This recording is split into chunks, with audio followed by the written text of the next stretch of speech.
morning.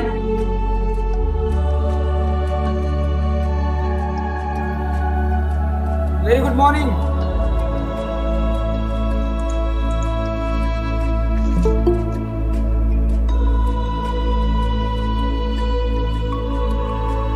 I'm fine right now, but then I will be leaving because our RDC is Okay. in offline mode, so I will have to go and join them. Okay. Actually, this because this what is that? The madam, she got some meeting at 11, so she asked me 2 days before exam. No problem. She must be sorry. I will join you again Yeah, no problem. because that RDC is in physical mode, so I have to be there. Oh, physical mode. Yes, it is physical. I have to be there. So how are you? Fine. I'm fine. How are you? Yeah, fine.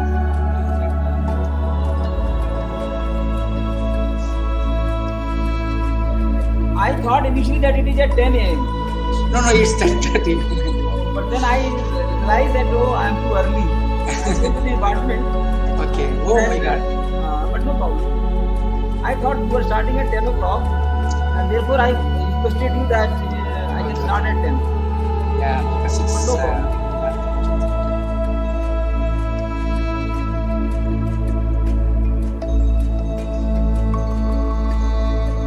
Tiwari is there.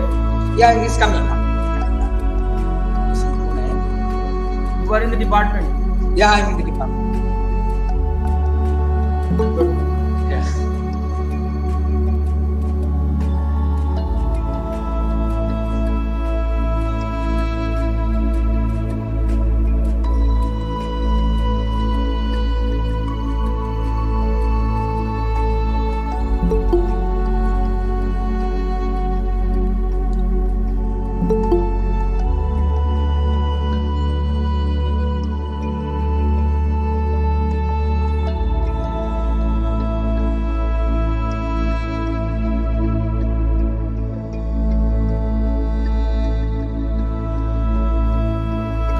Sir, Jagadan sir, good morning sir. This is Srinagesh sir.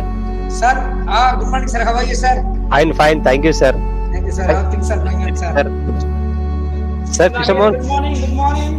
Good morning sir. Thank you, sir. Yes. How are you? Fine sir. Thank you sir. How are you sir? Very fine. Doing Sir, well. sir. Nice to meet you sir. So, Same here. Actually, we are meeting in virtual mode, but then Sir, also at least technology is available so that we are working. working. Yes sir. yeah. Think if this was not available, Yes sir. think how difficult it was to Sir. see you, Sir. to enjoy your smile. Sir, to thank see you sir. Jagannathan. Today, at least for us, God has given us a technology, Yes. Yes, bro, sir. and we are able to connect. Truly sir. Truly.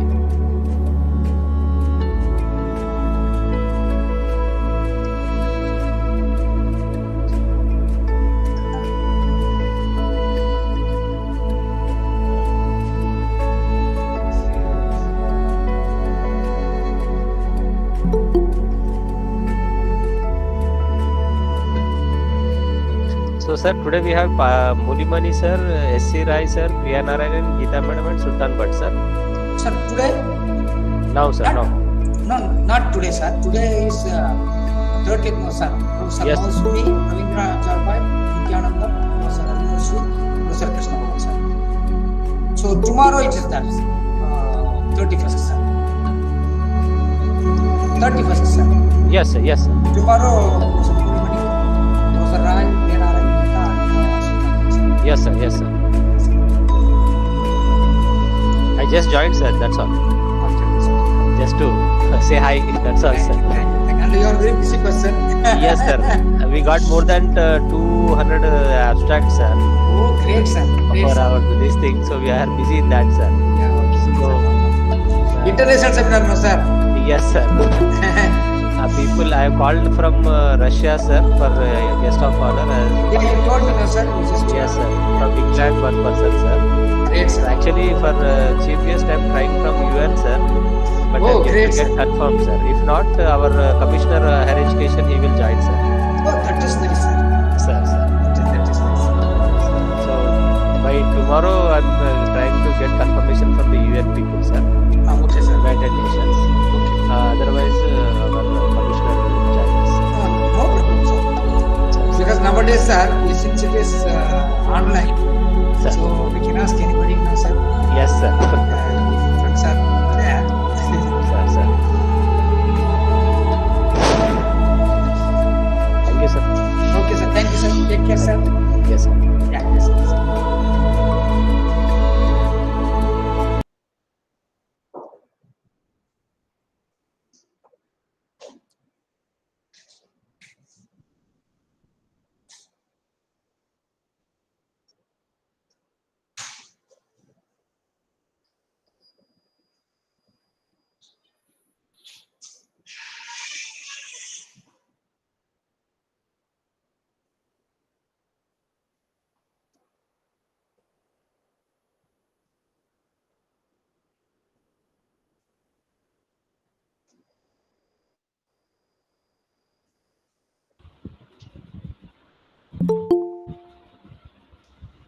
Kanna link வாங்க link எது இந்த அம்மா link கேக்குறாங்க mouse sir நான் இந்த குரூப்ல போட்டு கொடுக்குறேன் சார் குரூப்ல போட்டு சார் எது அந்த பிரசன்ட் பண்றவங்களுக்கு மவுசன் இன்னும் வருது பாருங்க மவுசன்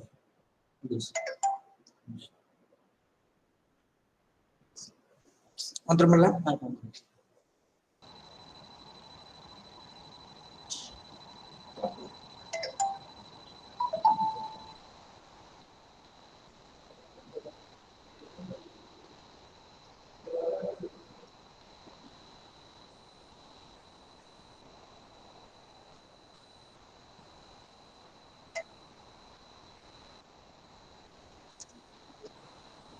மறுபடி லிங்க் கேக்குறாங்க சார் லிங்க் கொடுத்து லிங்க் கேக்குறாங்க சார்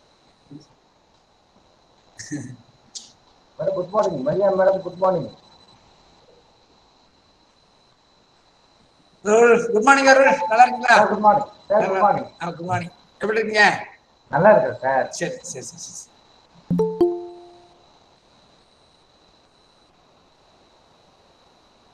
உங்க ஸ்டூடெண்ட்ஸ் இது பண்ண சொல்லலாங்களா ஸ்டூடெண்ட்ஸை ஆமாம் சார், இது பண்றது சொல்லியிருக்கிறேன் சார். நம்ம சொல்லுங்களேன் பசங்களா அட்லீஸ்ட் எப்படி தெரிஞ்சுக்கிட்டீங்களா கண்டிப்பா கண்டிப்பா இது நல்லது சார். இந்த குரூப்ல நான் போட்டுக்கிறேன் சார்.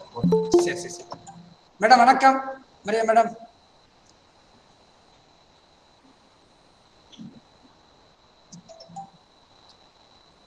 பேசுறது கேக்குதுங்களா கேக்குது. வணக்கம், எப்படி இருக்கீங்க? நல்லா இருக்கீங்க Maria ma'am, good morning. Geeta here. Geeta Good good morning. Morning Geeta good morning Nice Good to morning, see you. sir. Good morning, everyone. Nice to see you. Nice to see you. Good morning, sir. This is Virunachari from Tirupati, Nice sir. to see everyone. Hello Geeta madam, good morning. Good morning, sir. Good morning. Good Madam, good morning. morning, madam. This is Good morning, Virunachari. sir.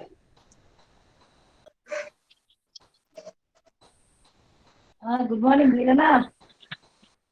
Good morning. How are you, madam? We are fine. How are you? Sir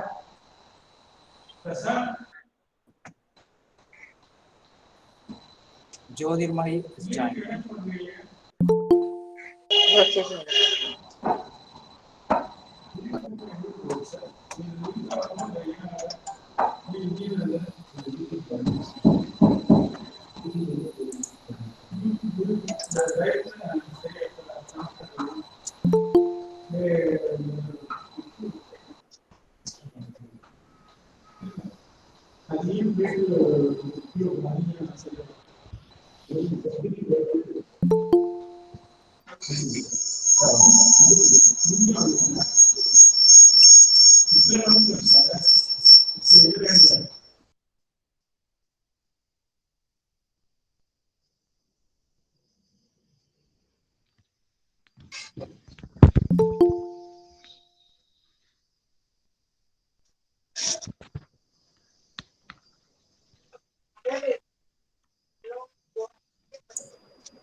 Okay. So when you go out, what do you do? How do you go?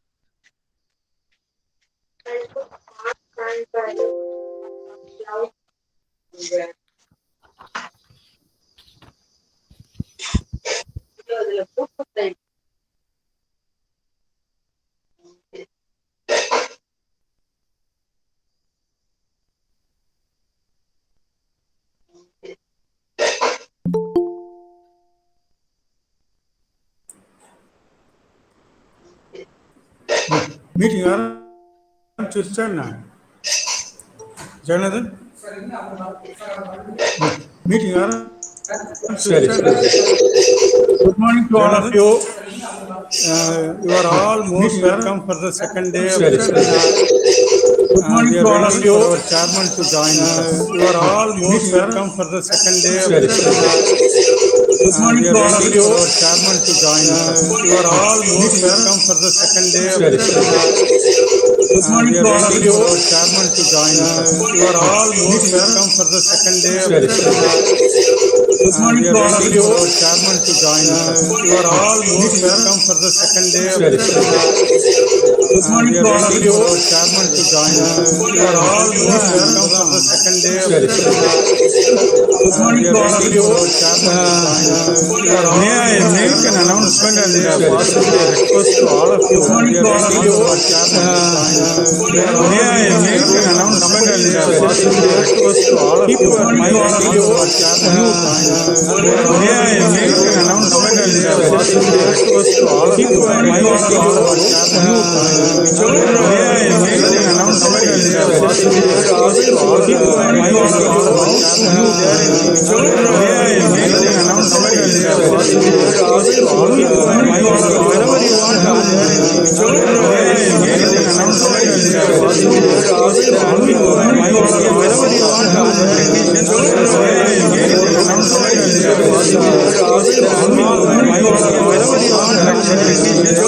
all of you. Wherever you want to may I make an announcement and possibly a request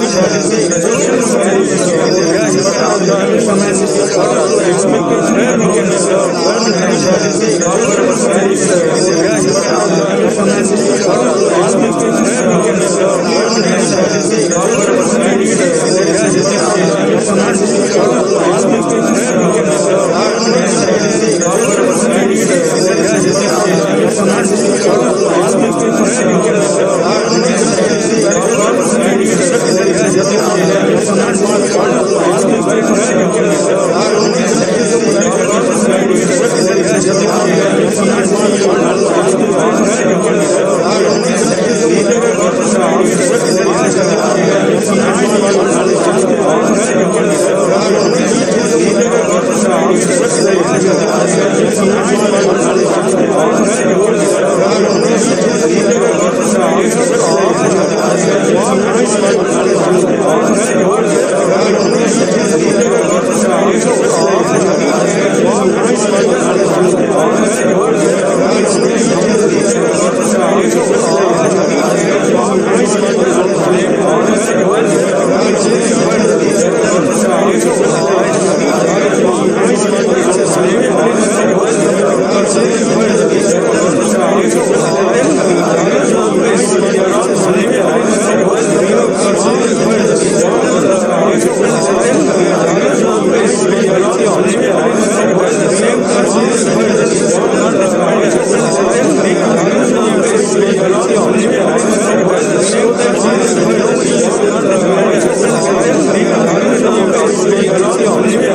No, sir. Good morning.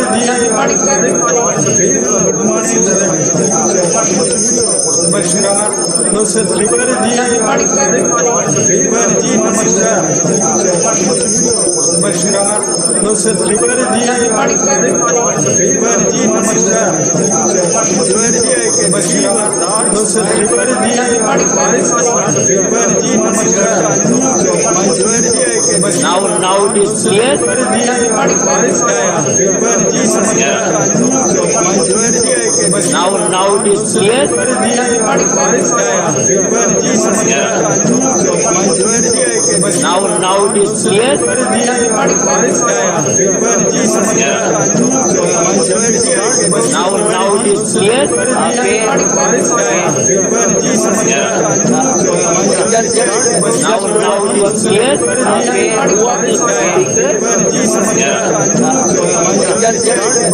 it is clear. Now it is clear. Now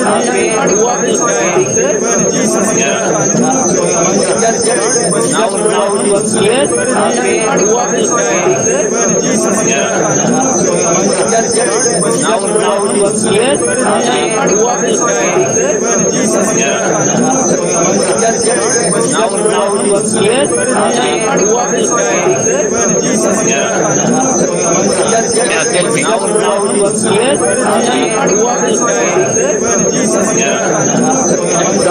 clear. Now it is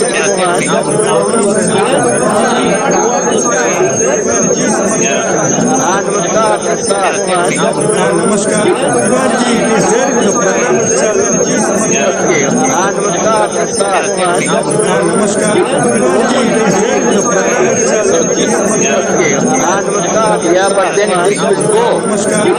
Trigar ji, it is there in the program itself. Yeah, but then this will go. Namaskar. Trigar ji, it is there in the program itself. Yeah, but then this will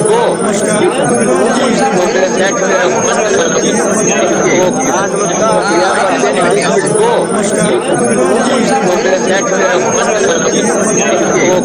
Namaskar. Trigar ji, it is there in the program itself. Yeah, but then this will go. Namaskar. Trigar ji, it is there in the program itself. Yeah, but then this will go. Namaskar. Trigar ji, it is there in the program itself. Yeah, but then this will go. Namaskar. Trigar ji, it is there in the program itself. Yeah, but then this will go. Namaskar. Trigar ji, it is there in the program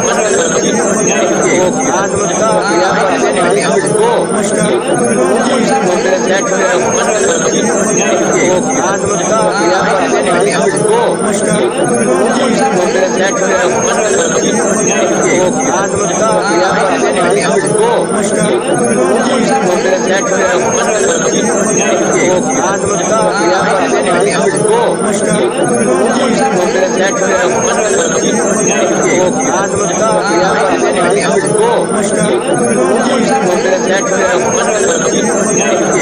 in the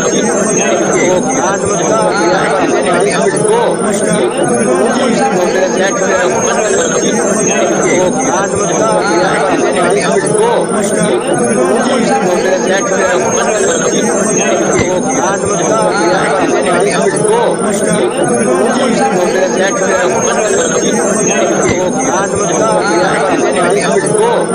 Trigar ji, it is there in the program itself. Yeah, but then this will go. Yeah, it is unmuted. Trigar ji, it is there in the program itself. Yeah, but then this will go. Yeah, it is unmuted. Trigar ji, it is there in the program itself. Yeah, but then this will go. Yeah, it is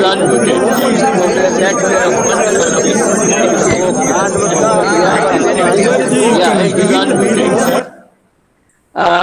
Yeah, I just wanted to, that see that screen, the today's program.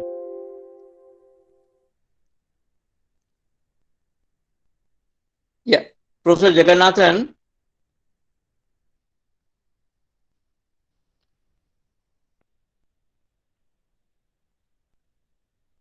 Professor Jagannathan.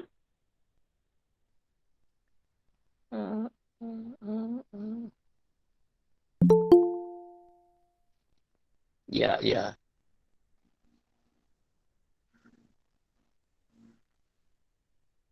Yes.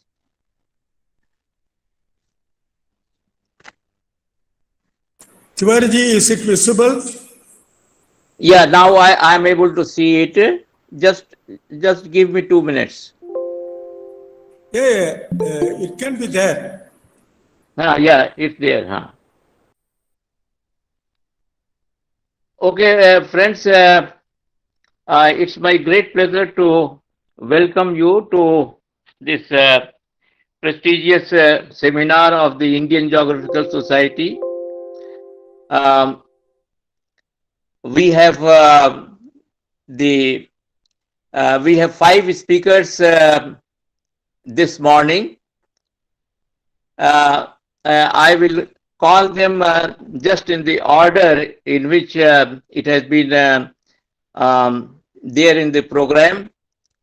The first speaker is Dr. Mosmi Datta, and she speaks on application of remote sensing and GIS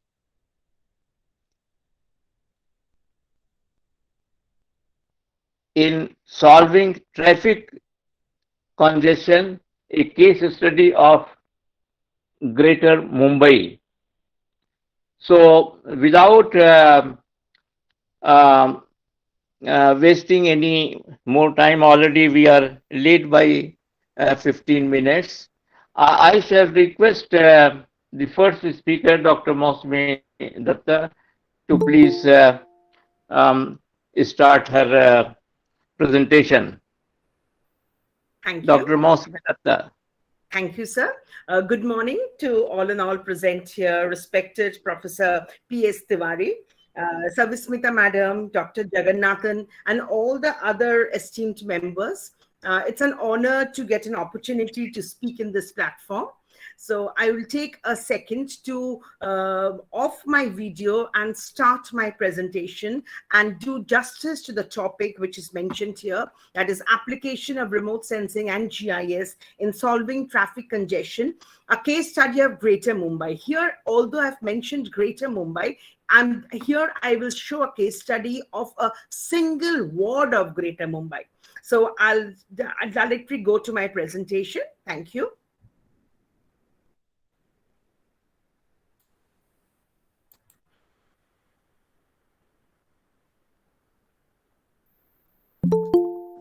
Jagannathan sir, if you allow me to present the screen, please. Share screening. I have to take your permission, that's what it's saying.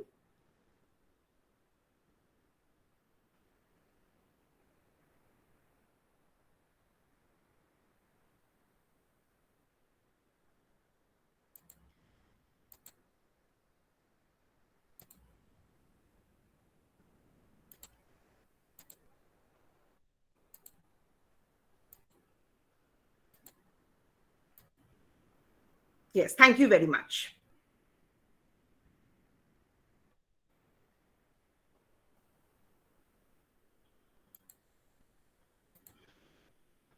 My screen is visible to everyone, I believe. Yes. Yes. Yes, thank you. Yes, madam. Yes, the topic, as I said, is application of remote sensing and GIS in solving traffic congestion. It is a case study of Ward A of Greater Mumbai. We have 24 wards in Greater Mumbai, so I have applied my concepts in Ward A only, and we have tried to find out how we can solve this problem of traffic congestion. Now, as we start with remote sensing and GIS, every one of us are quite aware that it provides a visual interpretation of the data, and it stores the database, and then it can represent it visually in a mapped format. That is why remote sensing and GIS has become so accepted and so important in planning, and it has been taken up as a decision-making tool. Now, GIS and remote sensing nowadays, as we all know, has been used in different fields, like is mentioned in the screen. And especially in the management of transport and logistical problems, GIS is being applied. Now, if take for example, if transport department is planning for a new road, and then GIS can add, this environmental and topographical data can be added to GIS platform. This will easily give the output the best route for the transportation. So it's applied in various fields. Although today I'm discussing how GIS has been used for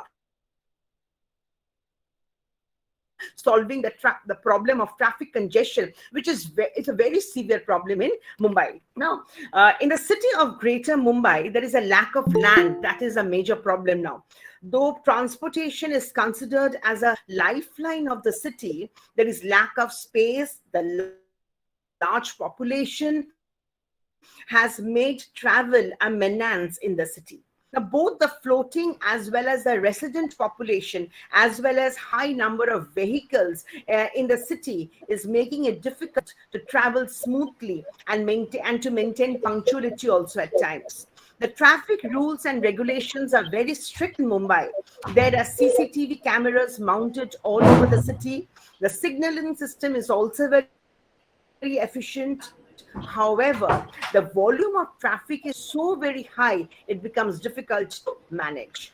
Hence, there is an urgent need to access the loopholes in the existing transport infrastructure. This is the base of the research, why I have taken up this topic, and to find out an applicable solution for the problems to be discussed.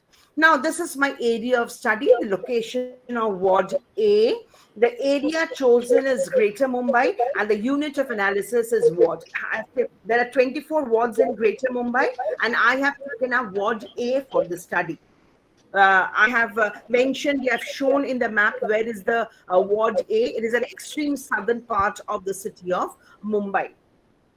Now, what is the research methodology which has been taken up? That's what I have named it as way to solution. My problem is traffic congestion in Ward Way, and I'm trying to find out a solution. Now, definitely for remote sensing and GIS, satellite imageries are taken over, and land use and land cover data has been analyzed to find out the problem, to find out the change, then so that the modeling can be done properly. Now, based on the observation in the field and with the reference of map and satellite imageries, traffic hotspots has been identified in this ward, and these hotspots has been termed as the survey points. Now, different types of surveys are also carried on because my main aim was to do the network analysis of transportation and to find out the alternative routes where traffic congestion is there, so that this problem can be dealt. So different types of surveys was considered, like traffic count survey, for example, traffic count survey at the intersections, traffic speed survey and traffic time survey, then parking capacity survey, and so on. And you will see it later that there are changes in length and width of the roads over the years has been identified. Otherwise, it becomes very difficult to find out the alternative route. Now, here for the network analysis, I have done the ranking method. Road ranks has been generated from 1 to 4 based on the road width, based on the average speed and number of vehicles for a particular period of time. Traffic ranks has been generated from 1 to 4. Again, based on the road width and road ranks, the congestion zones has been identified where overall ranks has been given. In the major roads of Ward A, we have been segmented by network analysis method. Based on the width of that segment, road traffic volumes has been identified. Then maps are created where high, medium, low, and very low congestion status has been identified. So this way, I have tried to do the network analysis, and then I have tried to find out the alternative route. This is just a visual of the Ward A, the congestion problem which we face. As I said, that firstly, the land use maps were considered. Land use maps were considered for the year 2000 and for the year 2019. Although these maps are visual, but the data will help us to analyze how this changing traffic congestion is becoming a problem, why it is becoming a problem, and why it is necessary to take it up. If we see the data of 2000 and of 2009, we can see that there is a change rapidly. There's an expansion of settlement area. There's an expansion of area under metalled roads. I have circled them so that identification becomes easier. Slum population is also growing, especially near the banks of Arabian Sea, and which is a negative side of urbanization. Not only settlement area, urban roads, and slum population has increased in this 9 years, but car parking area has also increased. So this is also causing the traffic congestion. So first, the reasons of traffic congestions were found, and then only we can find out a solution. Then with the help of these, we have started with the network analysis. Now in this figure, the traffic congestion zones of Ward A of Greater Mumbai for the year 2019 has been identified. If we look at this map very carefully, we will find that traffic congestion buffers of different radius based on ranking have been drawn to detect the extent of congestion on what type of land use of the ward. It has been found out that Kolaba area, which is a main market area, is experiencing the highest traffic congestion of 500-meter area. Chhatrapati Shivaji terminus area is another area where traffic is there, and it has been ranked as a medium traffic congestion of 300-meter area. Rest all the areas, there is a light traffic congestion zones. So through this map, we have identified which are the main areas where traffic congestion is there in Ward A of Greater Mumbai. Now, as I said, hotspots were identified. Main 9 hotspots were identified in Ward A. These are the locations of 9 hotspots, and in these hotspots, as I said, they are the survey points. There are data like road width, traffic volume, average speed, number of the cars has been identified, so that I can come to the, these are all, I'm building up the base for coming to the solution. Now, from the surveyed data, 3 ranks has been observed of road rank, traffic rank, and overall rank. Based on the overall rank, radius of the congestion buffer zone has been generated. Maximum and minimum road widths has been assigned 1 and 4 respectively. If we see this figure describes the road network analysis from the previous tables, the data which we have generated through network analysis. This is just in a figure form of Ward A of Greater Mumbai. Major roads of the ward has been segmented dynamically depending upon the congestion weightage. There has been displaced at high as a red color, which are having high congestion, yellow color, those who are having medium congestion, blue color, which are having low congestion, and green color, which are having very low congestion. Now, network analysis in Ward A has been done in 81 segments. Now, when I'm doing a presentation now of 15-20 minutes, 81 segments cannot be explained. So I have taken up 20 sample segments with the segment length and width in meter, and congestion weightages are also calculated. Now, when I'm doing this type of network analysis, I can easily find out the congested roads and the tested alternative and the shortest path. In Ward A, after network analysis, 4 areas has been found to be very, very congested. Sabbu Siddiqui Road, Dadabhai Naroji Road, Causeway, and Sadhu Baswani Road. And accordingly, with the help of network analysis, I have suggested the alternative and the shortest path. Abu Sadiki Road, P. De Mello Road, alternative path. For Dadabhai Naroji Road, George Road will be an alternative path. For Kolaba Causeway, B.K. Bomabera Mug will be an alternative path. And for Sadhu Vaswani Road, G.D. Somani Road will be an alternative path. Now, this is just an example which I'm showing of a particular ward. Now, traffic congestion is actually nowadays a major problem in any city, just like it is a problem in Mumbai with rapid growth of urbanization. We require systematic transport network system is very much required and is considered to be the main pillar of urbanization. Congestion on the roads may cause many hazards like noise and air pollution, transportation delay of critical medical patients, as well as life-saving doctors attending those patients, free movements of fire extinguisher vehicles and support staff, etc.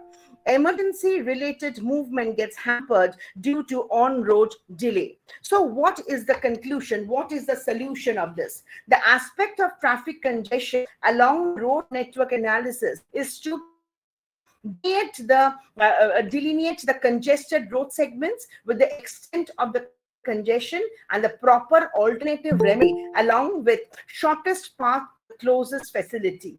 This presentation is prepared only for Ward A, but this type of study can easily be carried on in all the 24 wards of Greater Mumbai, because the traffic congestion survey and analysis is a prime intention of micro-level solutions for Greater Mumbai.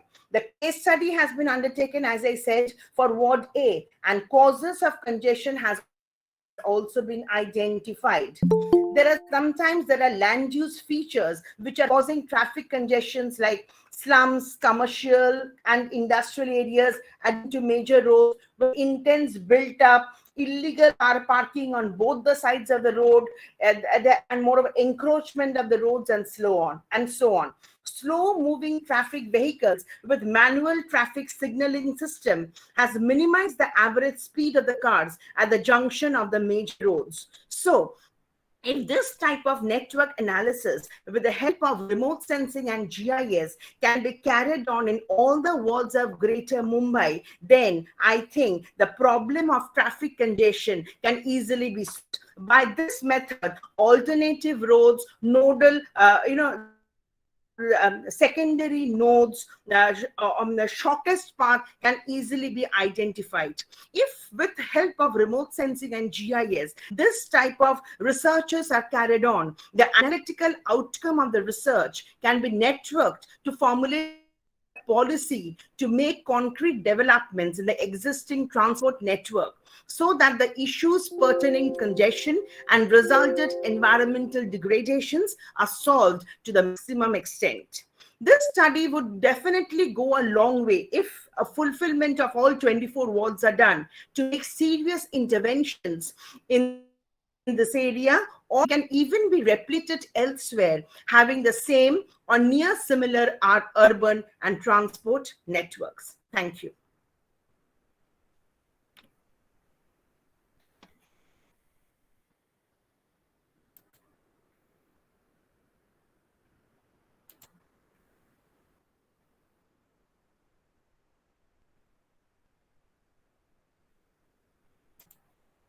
Okay. Thank you very much, Dr. Mosme. You have talked about Ward 1, which is real Bombay. So in Bombay also, if somebody is coming from Parel or such area, they will say we are going to Bombay. So yes, yes. So your area is the real Bombay. I have lived there for 2 years, so I know. Yeah. So thank you very much. Is there any, Professor Jagannathan, any system of comments? Okay, right. So thank you very much. Thank you very much, Dr. Mosme. Thank you. And now I.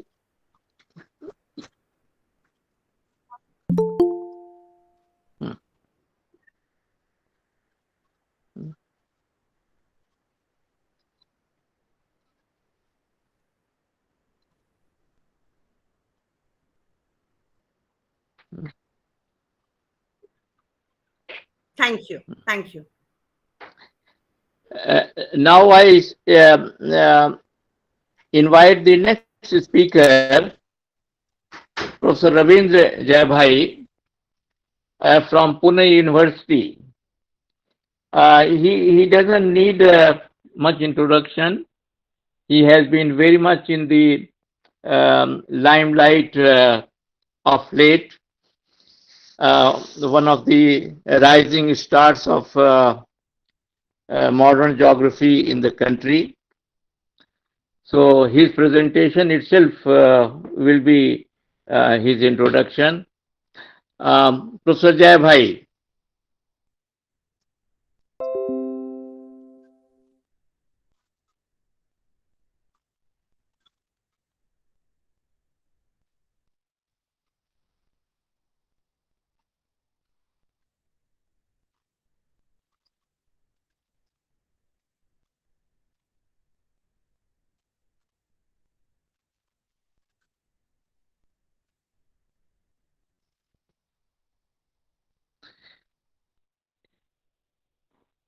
Yeah, Professor Jayabhai.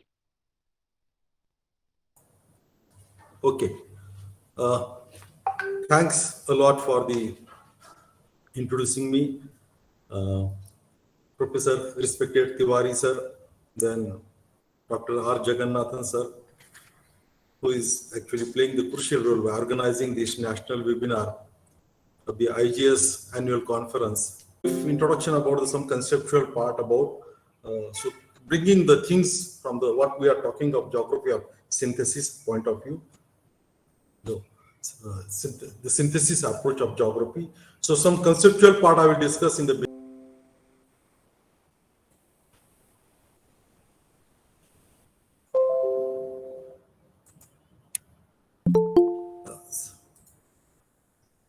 Sir, can you see the presentation, complete presentation here on the screen? Yes, sir, we can see the presentation, sir. Yes, sir. PPT. Yeah. But the single slide is not shown, sir. Now, can you see the single slides? No, not yet, sir. We will have to present it, sir. You'll have to click the slide. Yeah, I think some problem is there. Anyway. No, you click F5. Yeah, I did, sir. F5. Yeah, I did it. The presentation, full presentation, but so can you see now, sir? Don't worry, you go ahead. Or control and roll the mouse, it will expand it.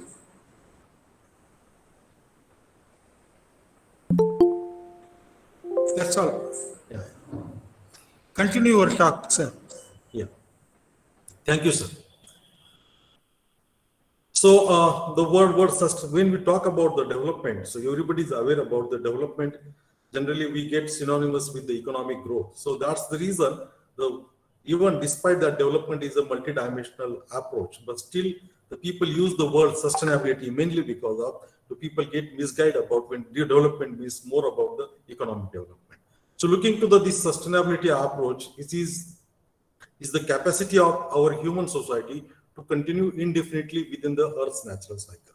So whatever the resources given by the Mother Earth, so that need to be continued for not for this generation, but for the next generation.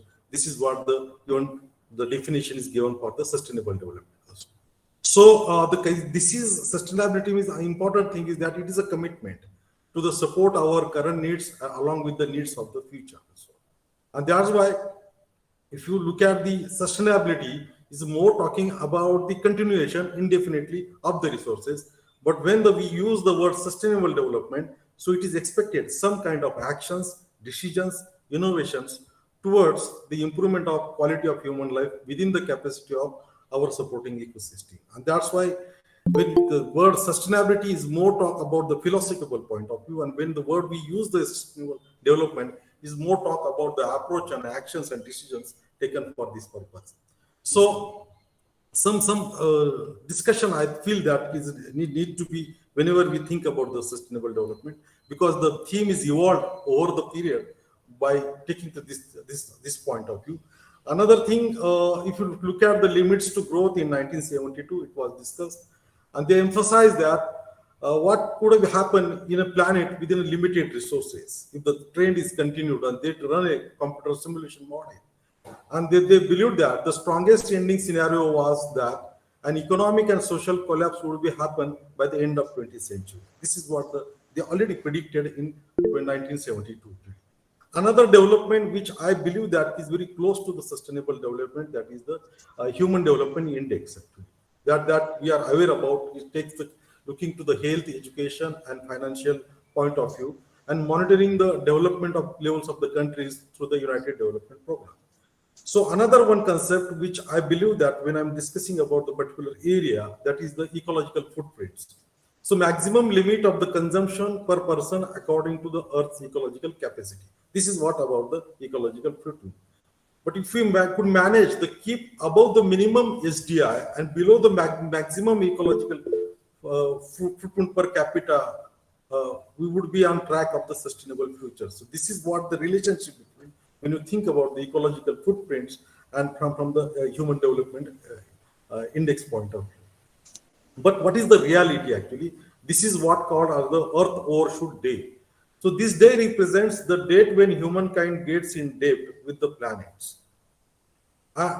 Because our demands for ecological resources in a given year has been exceeding what the planet can regenerate in that year. And this is what the problem we are facing.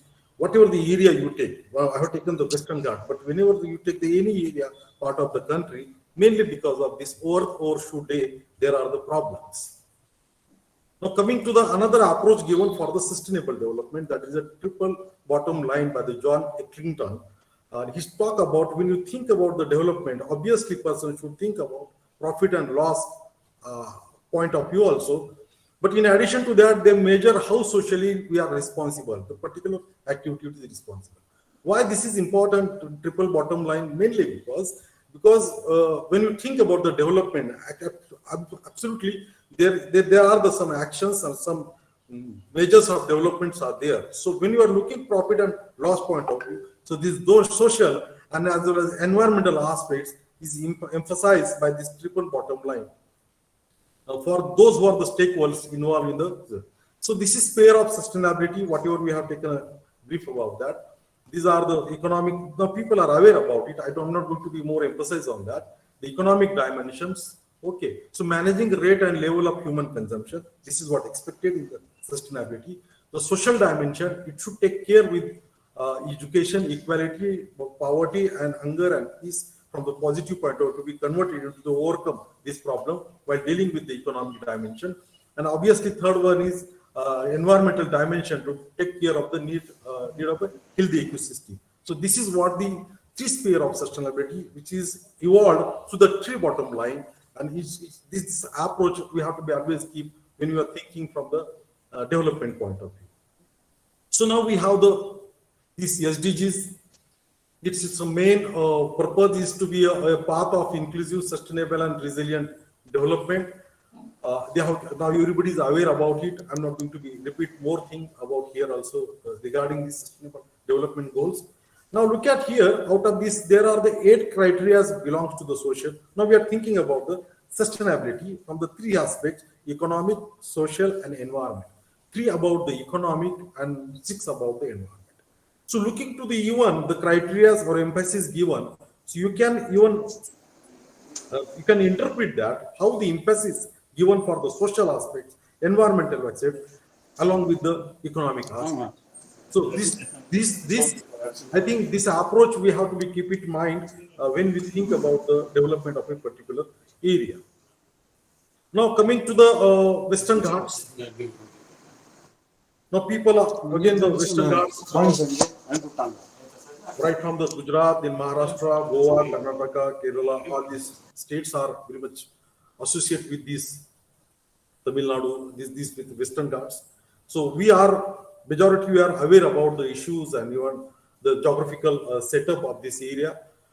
Quickly, I will go through that and I will come to the whatever the challenges what we are talking about the Western Ghats. Now we know that it runs parallel to the western coast of India from the Tapi River to the Kanyakumari. It's an extent about the 1600 kilometer. This is the width. Somewhere is the 50 or somewhere is the up to the 80, and this is the 900 to 1100 meters mean sea level, and it is a continuous wall along the western coast. So this is what the Kuga. Now this is given information about the fragile Western Ghats.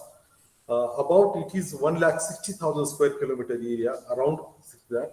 Out of that, 56,825 is square kilometer is declared as an ecological sensitive area.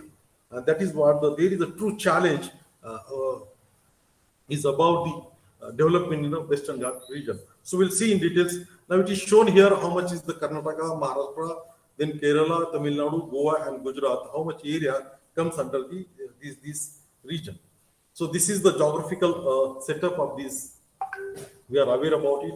You can see that the Western Ghats, and there are perpendicular series of mountains on the Ghat region, and there are the alternate valleys which are caused by the many major rivers which are flowing in a peninsular India. This is the Deccan Trap landscape of the Western Ghats, and this is the extent of. So this is general geographical just information about the Western Ghats.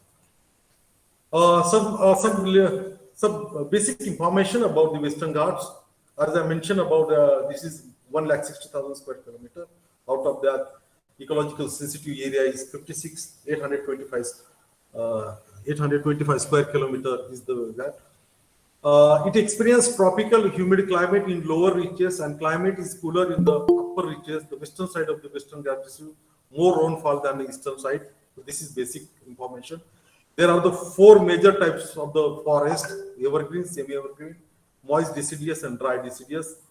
And it is declared because it is very rich from the biodiversity point of view, even cultural heritage point of view. United Nations UNESCO has declared it is a World Heritage. There are more than 39 sites are there. Why is important Western Ghats to the more people talk about? This is one of the Ranjit Daniel given one data about it. If you look at the data, the important thing, there are a number of species, no doubt about it. But most important thing about it, endemism. Look at the endemism proportion about for the angiosperm, then butterflies, fishes, amphibians, reptiles, and birds and mammals. So high endemism is considered, and that's why all over the world, the Western Ghats has importance mainly because the species which exist here, which are having the higher endemism, so it don't exist in any part of the world. And from the ecosystem point of view, ecological point of view, it has a tremendous importance. Now coming to this arrangement of the Western Ghats, I have taken a small part of the Pune district to show it. This is, you are aware about it. But here are some problems are because of how the geographic setup utilized by the purpose of the development in this region. Now this is the Western Ghats, which extend from the north to south, and it is having parallel ranges and alternate valleys. Now we all are aware about that. These are the valleys are very suitable. Earlier they were the plain area and it was fertile agricultural land. But most of the valleys now more suitable for the dam and the constructed dam across. There are a number of dams constructed along these valleys, and the fertile land actually is submerged under this dam water. And now the people that shifted to this mountainous part or even gentle hilly regions also. And that's why the pressure of economic activity, of agricultural activity and settlement increase in this mountainous part of the land. So this is one thing happened about the Western Ghats if you look at this point of view. Western Ghats, as I mentioned, it's having very importance from the environmental point of view and from the Indian perspective point of view also, because it's as I said, it is a rich in biodiversity.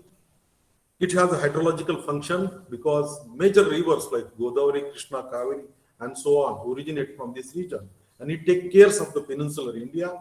It plays very crucial role in the monsoon. So these are the important point, because if any disturbance happens to that, this importance is these are the factors which are going to be affected, and that will be a major challenge for the sustainable development. So Ghat has a key barrier intercepting the rain-laden monsoon winds that go from the southwest during the late summer, and that's why it's playing a very crucial role in the monsoon and distribution of monsoon rainfall. From climate change point of view, also looking to its vegetation cover, it's a study done by some of the researchers, and they believe that around 10% of the emission neutralized by these all Indian forests, and out of that, these role of Western Ghats is very crucial to be sequestration of the atmospheric CO2. Already I mentioned about but the thing is also about the concern about here. So it's exceptional plants and flora and fauna, and for the endemic city, already I spoke about it. And I give some of the figures also I have given, so I don't want to repeat the same point here. But the challenge or concern is here, at least 325 globally threatened species occur in the Western Ghats. And I think, as I mentioned, rich in biodiversity, but this is also one of the challenge or concern to be taken care of this 325 IUCN related this flora and fauna of this region. From economic point of view, people are aware about it, so I'll quickly go through this. From the agriculture, plantation crops is developed in this most of the part and mainly in the South India, about the tea, coffee, oil palm and rubber. That's the reason there are many forest-based industries such as paper, plywood, polyfiber and matchwood, also based on these the raw material from this region. The forest-based community, Western Ghats having direct assistance from the non-timber forest products. This is also one economic important from the subsistence point of view with the local communities. And as I said, it is truly a treasure from the tourism point of view. So, number of tourist places in Western Ghats, like now we have the Pajgani, then Mahabaleshwar, then Lonavala, Khandala, and so many places like Ooty, Tekadi, and many places in the South India. So it is very rich with this point of view. In addition to that, there are many forts. If you take the case of Maharashtra, there are a number of ancient temples, there are the forts, there are the ancient caves, and this is truly a treasure if you look at the historical point of view in the Western Ghats. But there are the challenges, as there are the problems of the mining.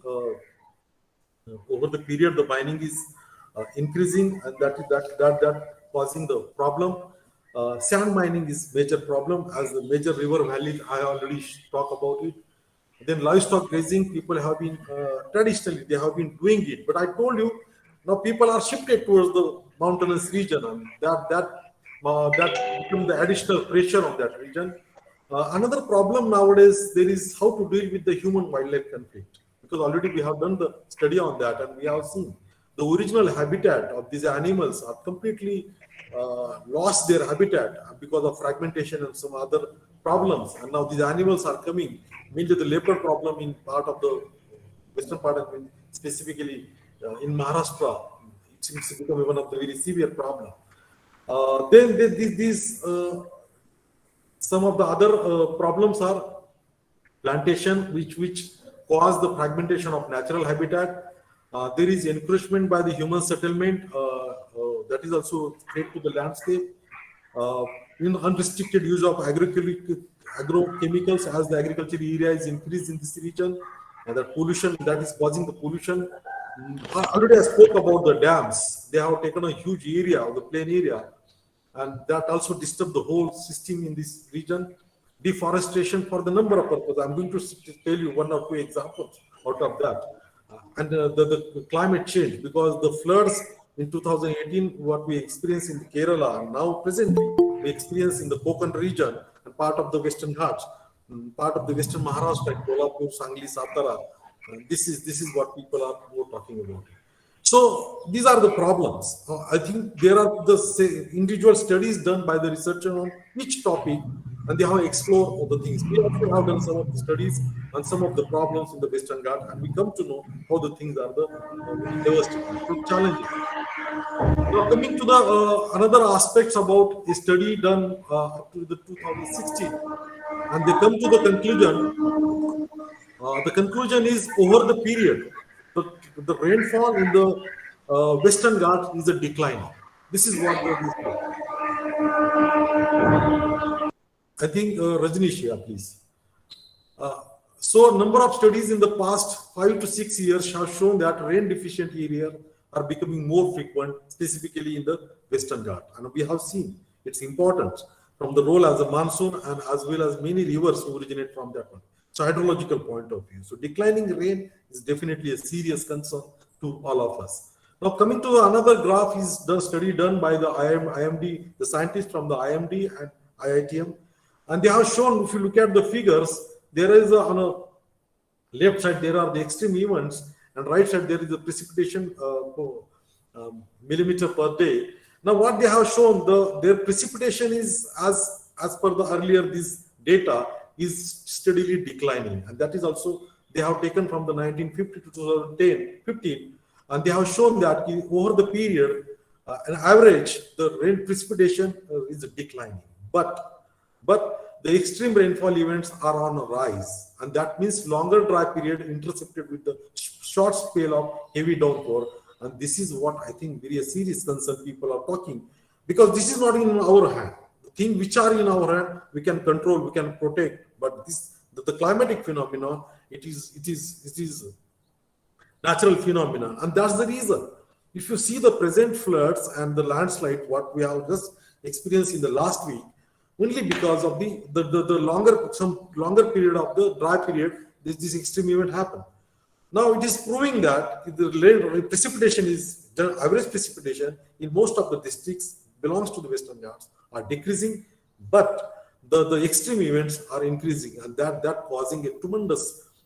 So there is a dry gap is affecting the agriculture, and whenever there is extreme event, that is completely causing the agriculture field, and there is a loss of life and property. So this is, I think, becoming one of the major challenge for this one. Looking to the longer point of view, one of the study done by the Ravindranathan and Professor G. Bala or Gopal Krishna of Indian Institute of Science, and they have mentioned that if the forest vulnerability index they have calculated, and they have said that when people are talking about the climate change, the two areas is most vulnerable in India. One is the Himalayan region, specifically northern Himalayan region, and Western Ghats region. So looking to all these studies done by the climatologists, done by these people about the forest, people have done a lot of studies about the Western Ghats, and so it clearly shows that over the period there are a number of challenges to deal with the Western Ghats, and that's the reason it is declared one of the biodiversity hotspots of the world. And that one of the important aspect about we have must lost 70% of its original habitat. So already this already damage, already substantial damage is already we have done. And this is the reason. So outcome of that, it doesn't mean that nobody has taken the cognizance of that. Definitely government took the cognizance. They appointed the two committees, the Gargil committees and then Kasturirangan committees, and they come to the conclusion that if you look at the Gargil committee's opinion, they mentioned that the natural landscape constitutes only 41% of that, and the area identified ecological sensitive is about 90% of the landscape. This is what the Kasturirangan committee is come out of this conclusion. इसका मतलब ऐसे हुआ कि already there are only 41% natural area, or if you take that is as 100%, 90% already we have done the damage as per these committees. So outcome, now this is the problem when we're talking about the development. That's why I've taken in the beginning that social, economic and rest of the things only. So I will just look at the time point of view. Okay, I have the 5 minutes. I will try to cover as well. So this is the dilemma now when we're talking about so if you go for development, already we have done the damage. So how to deal with this? And then when we talk about the sustainability, we have to talk about the social aspect. We have to talk about the environmental aspect.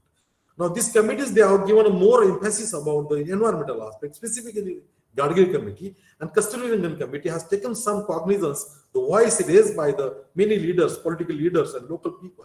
And they have reduced some restrictions, but still there is a dilemma how to go ahead about it. So this is about the concern, the thoughts given by some of the people. It's mentioned that, I think these are the thoughts already given. So there is a professor, V.S. Vijayan, former chairman of the State Board of Biodiversity Board. He mentioned that the commercial interests with the support of political parties are trying to create tension among people and making false propaganda against the report. Okay, this is one this dilemma or this political economy is also is creating a problem about the Western Ghats.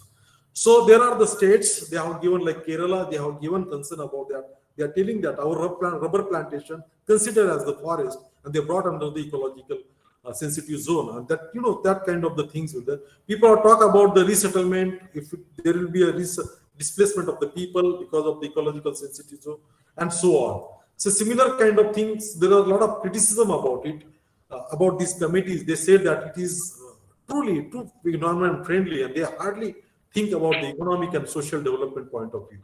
So this is what the dilemma is going on from that. So you see, I'm concerned about that. So lack of knowledge, exactly what exactly is required for that. जो लोग sustainable development के नाम पे काम कर रहे, there is also having some problems. Okay, and there is also dilemma still going in many parts of the Western Ghats, whether we go for the development or some people are going for go for the. And in this backdrop, so apathy of the state government, they hardly bother about the things happening on this very sensitive part of the country. And this is what we have seen in our state also. We have seen that how there is an apathy of the government, but truly taking the task and finding out the solution to deal with the environment aspect also and development aspect also. And that's the reason it's a problem. So I think geographer has a very crucial role to look into that. So because we are concerned about location, we are concerned about the place, the meaning to the location, then we are concerned about the human environment interaction. We are concerned about the regions because we can see each individual region, its peculiarity, and so on. From that point of view, I think geographer has very important. And even the philosophical thought is given by the human ecology. Then there is a thought given by the even deterministic, possibilistic, about how to go with that. And I think neo-determinism, the thought is given. The nature's plan would ensure that the environment won the battle and force compromise out its human occupant. So, जो हमने last week में जो हमने experience किया, this is what I think what the people already predicted in neo-determinism. So within a maximum, I will take Tiwari sir, एक 5 minute चाहिए बस थोड़ा सा, then I will conclude the things. So these are the things villages we mapped it in the ecological sense. These are the green patches you can see. These are actually villages in the part of the Western Ghats, right from the Dhule to the Kolhapur area. And some of the villages, we have taken a small patch, all these villages. Why this? Look at this. We have taken a small patch of the district. It belongs to the Nasik, then Ahmednagar and Pune districts. Now we have calculated the deprivation and standard of living of these villages. And we found that majority of the villages, okay, are deprived of they are having the high deprivation of basic necessities like water, like power, like a house, like medical facility, and so on. And standard of living, as minimum things are required for the minimum standard of, that is also poor. So this is one side, what we are talking. So we are talking about environment, but this is what reality of the social and economic aspect. So that we have to be taken care while digging to this aspect. So this is Western Ghats. So very beautiful. This is some of the photographs I have taken for the understanding. Now we'll come to the problems, the practical problem. There are the two problems. One is problem the way people are practicing their traditional way of the economic activities. One thing that need to be corrected. They are very correct. But the thing, Professor. Yeah. So 2 minutes, sir. Now look at here. This is we are running short of time. Yeah. Can you allow me the 2 minutes, sir? Not more than 2 minutes. Yeah, okay. Yeah, I'm sorry, sir. So look at this people, the way they're practicing. Yeah, these are the tribal. Yeah, these are the practicing the way they do. They cut the trees, they burn the trees, and they do the shifting cultivation. So this is the cycle of shifting cultivation. It takes just 7 years. It is expected to have 15 to 20 years. This is what we just read, but we have seen the norm. So whatever they are doing the agriculture in the mountainous area, that is what's causing one of the problem here. Another problem, they cut the branches of the trees for their traditional way of agriculture. They use the branches as a manure, and this area, the canopy get reduced, that causing the deforestation as well as soil erosion. These are the problems. Now coming to and that's why the sustainable development, and this is another thing. If you see, it is not economically viable. Also, it's shown that whatever the kind of thing, the economic activities they are doing. So there is the tourism instrument of sustainable development and peace is considered. Now, if you take the one example of Khas Plateau, it is very beautiful. Okay, look at the location of the class plateau. This is called the Valley of the Flower. And this area is UNESCO is recognized as one of the World Heritage. But look at the problem here. There are the 2,000 tourists is a carrying capacity, but in the peak period, there are the more than 50,000 people visit. And that causing a number of problems in that region. So we have done some small study about this, taking one example of that. And we have done the land use land cover for the 1989 and 2015. And we found that the green area is reducing and the agriculture area and other human settlement is increasing. So microscopically, we tried to find out the fragmentation in that area, because generally we take the area, but how the fragmentation, we found that forests are cut down in a manner that we use relatively small and isolated patches of the forest. And this is the, if you see the disturbance index we have calculated, and we found that from the year 1989 to 2015, huge disturbances is there, mainly because of tourism activity. And they have taken some of the efforts, like they have constructed these are the areas they have restricted for that. But again, there are the environmentalists, they have raised some issues the way they have done. This is how the tourist comes and they disturb the whole thing. And this is, so there is another approach to deal, but I will skip these aspects. And only thing I will come to the geographical point of view. So another study we have done to be identified, because I believe that we have the spatial analysis as our strength. So doing this spatial analysis, we can find out the dilemma, what already came out of that Western Ghats. So we did that and we identified, okay, these are the villages which are ecologically sensitive, but they are deprived of the standard of living and their deprivation of the minimum basic needs. So these are the villages can be developed from the ecotourism point of view. So identifying villages and the way we do it, I think this is what the geographical perspective coming. So coming to the last slide, I think the Alexander Humboldt, he spoke about the nature as an organic whole. I think the thought is given, because these thoughts are truly encourage us to look into the thing, the true reality. The Carl Ritter said about the unity in diversity. So we think sure about the things about the biotic and the biotic in together one way. So Hartshorne, he's talk about the areal differentiation. So when you deal with any area, we should understand all the areal differentiation. And the last, a new school of geographer is emerging who are stressing that geography must be a synthetic science. The synthetic approach in geography can provide practical forecast of consequences of man's interference with natural forces. So this is my presentation about that. So I will conclude with one line. So looking to the challenges, these are the challenges listed now. People have the solutions. The major challenge is that we want to be taken care of the communities, villages of this area, and as well as so we have to find out what are the alternatives are there. And these alternatives already there, but they need to be implemented and identified proper way. I think it will, so with geographical this perspective, I think definitely we can, the challenges of sustainable development in Western Ghats can be resolved. Thank you very much.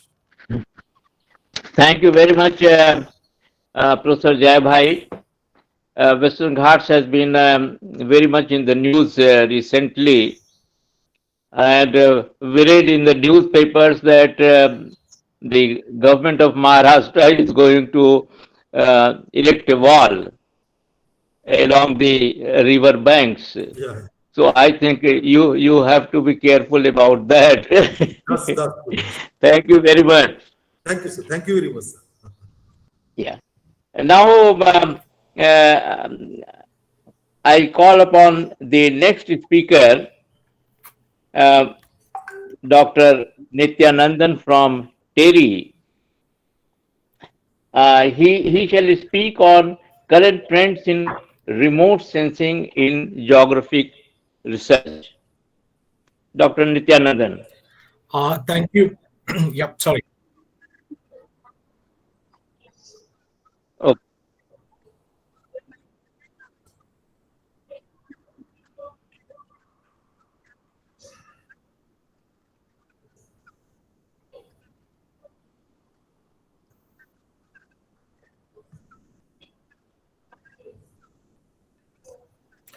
Thank you, Professor Tiwari, and thank you, ma'am, for the kind introduction.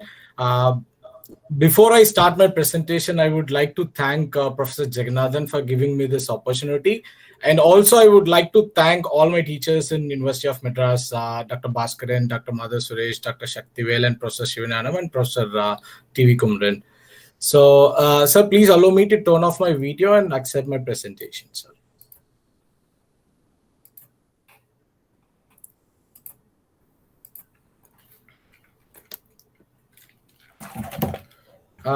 Is it visible, sir? Hello? No. Yeah, it's visible.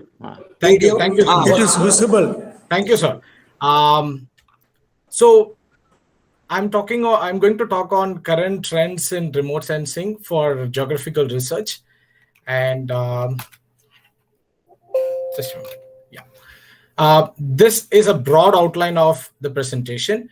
Though I work on a specific area on remote sensing, especially on thermal and LiDAR, today I'm going to talk about a comprehensive trend of remote sensing, especially for the sake of larger audience. So I'll be starting from the introduction to geospatial technologies, thereafter touching a bit on history of remote sensing, and also on the developments and platforms that we have in recent times, along with the traditional ones. And then I'd be talking on the mode in which the data sets are acquired, and thereafter on the softwares that we can use for processing. And at the end, I would like to connect it with the sustainable development goals and how remote sensing plays a vital role in achieving sustainable development goals, and also the status of the remote sensing technology in the country with respect to the current geospatial policy. So this is just to give an overview. What is geospatial technology? The geospatial technology ideally consists of three major sectors. That is, three major sectors. One is geographic information system. Second one is global navigation satellite system. And third one is remote sensing. So when it comes to geographic information system, the definition itself has changed over a period of time. And however, the crux of that is it has been used. It is a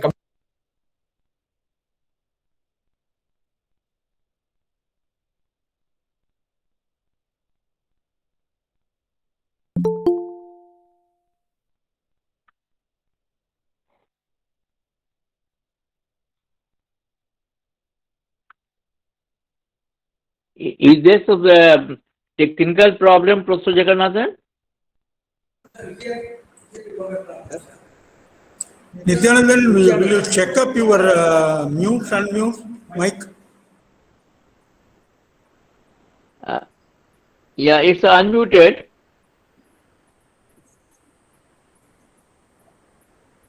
Sorry.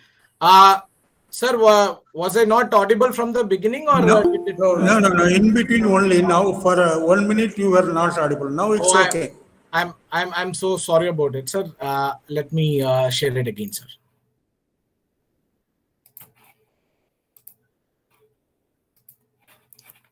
Is it fine, sir? Yeah, it's fine. You have to be careful about time. Yes, sir. I will ensure that it will. I will finish off before the time which is allocated to me. So thank you, sir. So nice. So, Thank you. yes, sir. The remote sensing is a science of obtaining information about objects from distance, and how it is connected with the geographical research. I see it in this way. The geographical research often concerned with descriptions and explanations that when and where the things has taken place. And traditionally, geographical research share your presentation, sir. Oh.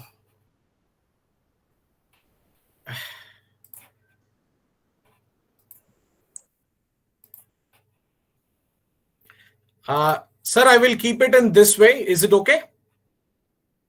Yeah. Because when I make full screen, there is a technical glitch. Okay. Yes. So I see it in this way, how it is connected.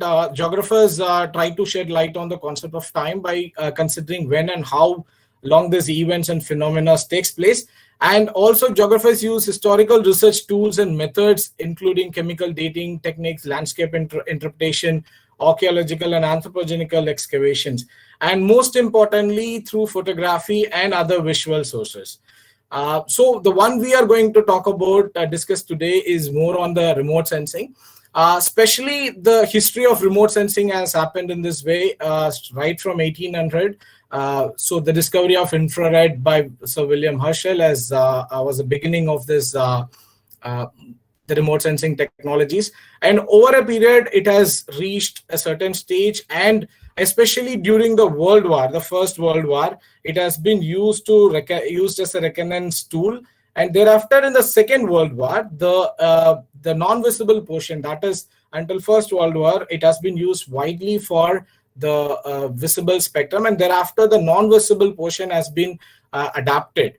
And thereafter, the satellite-based technology has picked up in early 70s, when the Landsat technology has grown up, and the first Landsat was launched on 1972. Thereafter, we have been seeing so much developments in airborne remote sensing and spaceborne remote sensing technologies. When it comes to the technological tools, like kind of sensor, or when it comes to platforms, we have been gradually increasing, and we are growing in that field. And today, the remote sensing technology has been applied in almost all the fields, and then modern sensors has been used. And today we are having more than one sensors. We are integrating sensors from different sources to support and to validate remote sensing data sets as well. This is the spectrum. We all know how the remote sensing data sets has been working. It's basically originated from the electromagnetic waves, which is horizontal and vertical components exist. And I would like to just quickly run through this. There are two kinds of systems that we all know. It's an active and passive systems, where we have broadly classified when the source of energy on its own, it's an active system. When it depends on other source, it's a passive system. And when it comes to the passive systems, we have different channels. Like when we talk about the number of channels available to us, that helps us to categorize data sets like multispectral data sets, superspectral data sets, and hyperspectral data sets. And this kind of spectrum availability exists with ultraviolet, visible, near infrared, and thermal infrared portions of electromagnetic spectrum. And the way the visible spectrum has been used, it has been used as panchromatic data, and it has been used as color composites. And in hyperspectral data, it has been used with a combination of more than a few number of layers. Hundreds of layers can also be used. And this is an area of my interest as well, especially the thermal remote sensing data sets are limited, because the source of thermal remote sensing data is not widely available, though we have a couple of sensors which provides it. And this thermal sensors basically works on the principle of long wave infrared region, and this comes with a detector which has mercury, cadmium, telluride, and we have even more advanced technology today in this, and which ideally works on 8 to 14 micrometers, even though the infrared spectrum starts much earlier. But this 8 to 14 micrometer has been widely used in remote sensing, especially the spaceborne remote sensing technology, in order to accommodate the temperature of surfaces on the Earth. So the problem with this sensors, when I said it is not widely available like optical systems, though it has its own advantage, but the sensors are limited because of the operational challenges. Sometimes it requires a high cooling mechanism in order to acquire images continuously, and it provides an information bit other than the traditional systems. Like when you look at the optical systems, we get to see things in a color like how we see it through our real eyes. Whereas in case of thermal systems, like we get to know the temperature variations. Based on that, the objects are discriminated, and this can work from airborne and spaceborne technologies. And today we have been using the UAV based systems for monitoring urban areas, and earlier we used to use aeroplanes. And then if you are looking at a larger area, we generally use the satellite based systems, if you use at a city level or at a country level. And this the sensitivity of this system depends on two major factors. One is the sensor quality. Other one is the parameters in which it depends on. For example, emissivity. In our research, we have identified the parameters which people consider for calculating land surface temperature or other related thermal infrared measurements. Emissivity plays a crucial role. If there is a assumption in emissivity estimation, it eventually leads to a different interpretation of temperature. So emissivity, obtaining emissivity and getting its library is a predominant important aspect in thermal remote sensing research. And it is used in urban microclimate, natural resource management, ocean surveillance, energy modeling, and also at public health related works. So as I mentioned earlier, the key issue in this is limited sensors availability and data sensitivity. So when it comes to, so far we have seen the passive part of it, and when it comes to the core active part of it, we have sonar, which has been widely used in underground observations, and we have LIDAR and radar. So before I get into radar, I would like to explain on the LIDAR. Is a technology which we have been using these days, especially the country is shifting towards the LIDAR-based technology from the traditional remote sensing image-based technologies, because LIDARs gives us a points cloud, which are very much useful and helpful in building 3D models. So we had a vision a couple of years ago. The country has decided to survey its majority of cities through LIDAR technology. However, it has not picked up at a fully phase because of its operational challenges, including the cost in which it is involved with. But it is a technology being widely followed, and earlier we used to have LIDAR-based technologies possible only through airborne systems. These days, it has even brought down to mobile LIDAR systems, which can be used as a backpack as well. So one can simply wear it and they can go around the city and they can map the 3D structures of city in the near real time. And this is a typical system of LIDAR where you have an aeroplane or along with inertial measurement units, and it helps us to get the point clouds, which is just close points which are placed close to each other, and one will have thousands and millions of points, depends upon the user's requirement in a unit area. And we have the footprint. We can able to get a footprint of the LIDAR acquisition. For example, the sensor's altitude and angle in which LIDAR beams operate basically defines its footprint. And there are different returns of LIDAR signals, and that we call it as first return. And also when it is more than one return, we call it as multiple returns. And that helps us to discriminate the elevation difference between the objects. And also we have, it helps to get us three-dimensional structures when it comes to forestry, when it comes to canopy, when it comes to bathymetry to some extent, and also in upper atmospheric applications. So in earlier research, we used to use Doppler LIDARs for looking at the aerosol depth and other factors.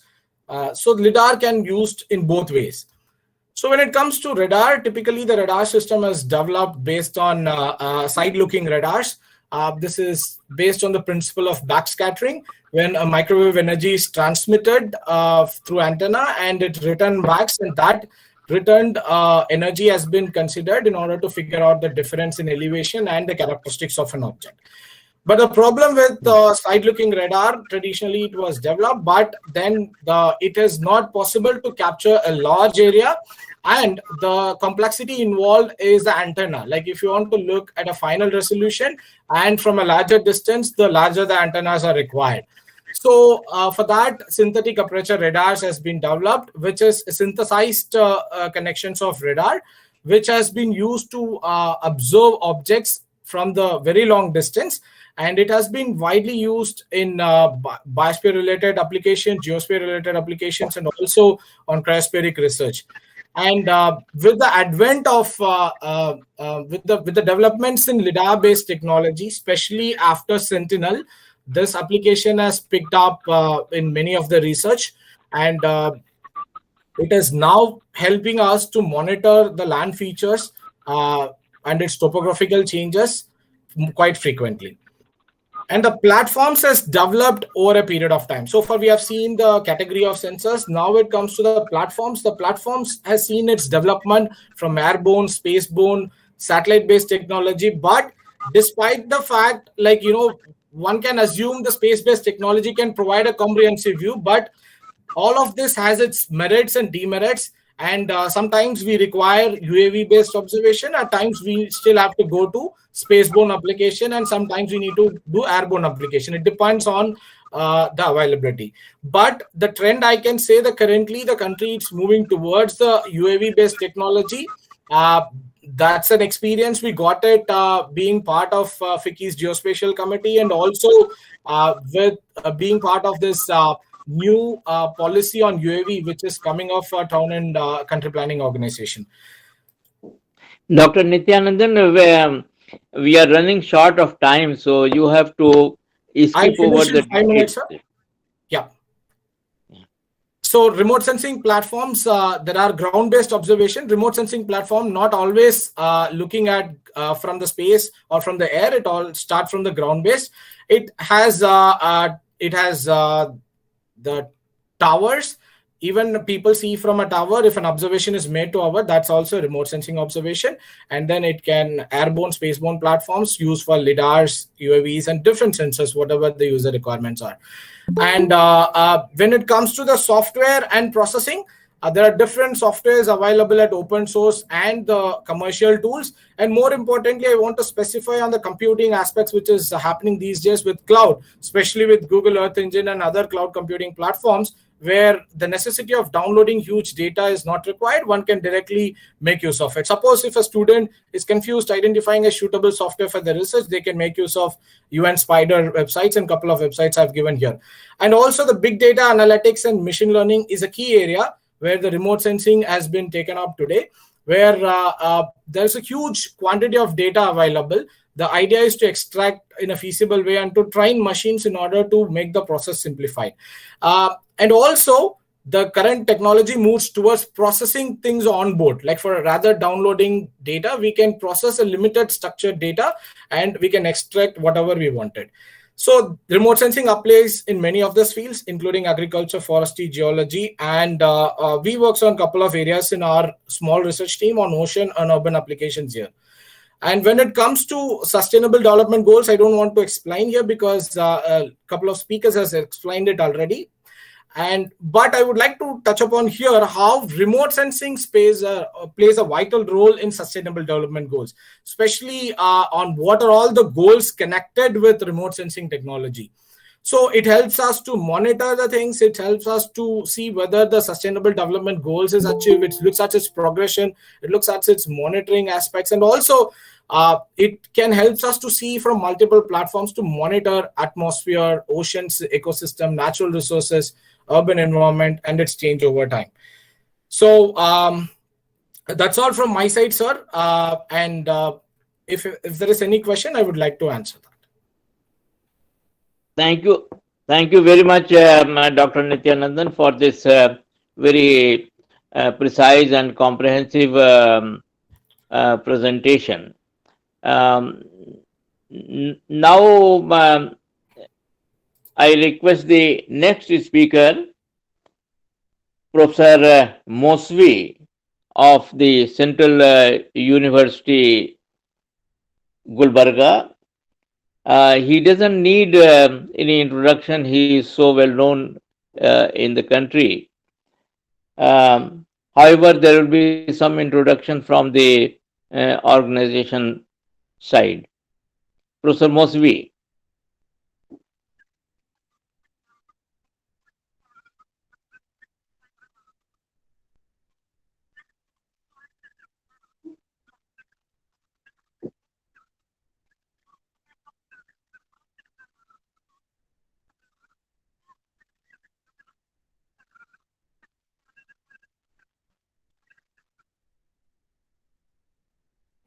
Thank you, madam. Thank you. Shall I begin now? Yes, sir.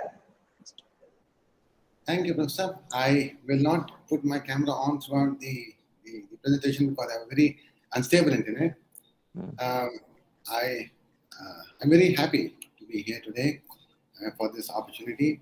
And IGS, being the oldest geographical association in the country, has picked up a very pertinent topic. This is the second time that I have been part of an IGS initiative, and it is always very impressive and well done. So I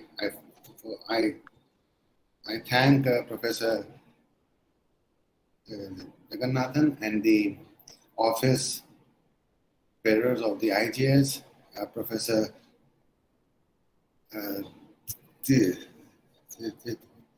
Tiwari, who's the chairperson for this my session, fellow colleagues, students. I have a 25-minute slot, and I will not take more than 20 minutes now.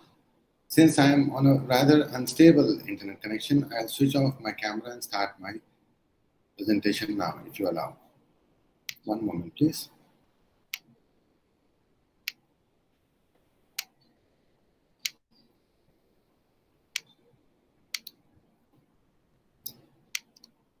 Is this slide, can all of you see this slide? Yes, sir. Yes. Thank you. Thank you so much. So I chose this topic for myself today, and it comes out as a sore thumb, surrounded by so many other excellent and insightful papers on applications and GIS and remote sensing. I am speaking among friends, among colleagues, and if we don't speak about our own subject, then who will? So it is with this idea, with this intent, that I give you some of my thoughts on this subject. Geography is actually what geographers do. I mean, anything that we do becomes geography. This is because it is an inherently multi and interdisciplinary subject. And now this is a very unique quality of our subject, unlike many others who are ground in their own self-created boundaries. But I have found out over the last decade that it would also emerge as a fatal flaw, in the sense that the geography is being identified more and more as a jack of all trades and a master of none. We enter into geomorphology, but the geologists seem to be doing a much better job. We go into regional planning. The economists seem to be doing a much better job. We go into population studies. The people who are trained in demography seem to be doing a much better job, and so on and so forth.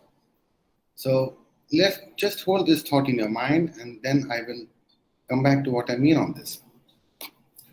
I think that these two concepts of Earth and the world, these are two very different concepts. All the other sciences, geosciences, geology, anthropology, anything is actually, or even you can say like natural sciences, ecosystem studies, they're all about the Earth. Who created the world from the Earth? Now, it is my belief, and it has been the product of my limited reading and limited understanding, that the first duality of space grew. I can't call them geographers, but it's a very primeval need. The first duality of a safe and unsafe place. Our hoary ancestors, prehistoric man around the fire. The fire, the warmth, is the safe place. The darkness around them is the unsafe place. Now, it's very poetic to also imagine that in these flames, in these shadows, all our myths grew, our stories grew. We peopled them with gods or monsters or all our imaginary things, but the duality of space was born around the fire. This is a very basic central thought in geography, space. Now, as I said, that space that have a name becomes a place. Any space which has a name becomes a place. Now, making of maps was this endeavor to create the world from Earth. Earth was there. It was a big, barren, unnamed, unsafe planet, maybe, and humans were alone in this planet, and they had to make sense of who they were and where they came from. So they started to name places. Spaces become places. That's the first baby step as far as geography is concerned. As you will agree with me that any student of history or prehistory or mythology or cultural anthropology would know this, that paradoxically the skies were mapped first. The names of the constellations, they came much before than the names of the continents. Even the Vedic people, they called the Milky Way Akash Ganga without actually knowing where. They had a theory to explain the origin of the river Ganga, but where it actually came on the earth and where it flew in, that came much later. And many creation myths of human beings, right from the beginning. All the great wars were fought in the skies, they were not fought in the earth. This was because first the skies made sense to human beings, not this earth. But man is said to be a social animal. But more importantly, man is also an aspirational animal. Someone who aspires for greatness and to be celebrated, to be recognized, to be liked by his fellow people. From this comes a very deep requirement, a very deep sense of to orient oneself, where one belongs, to define one's place.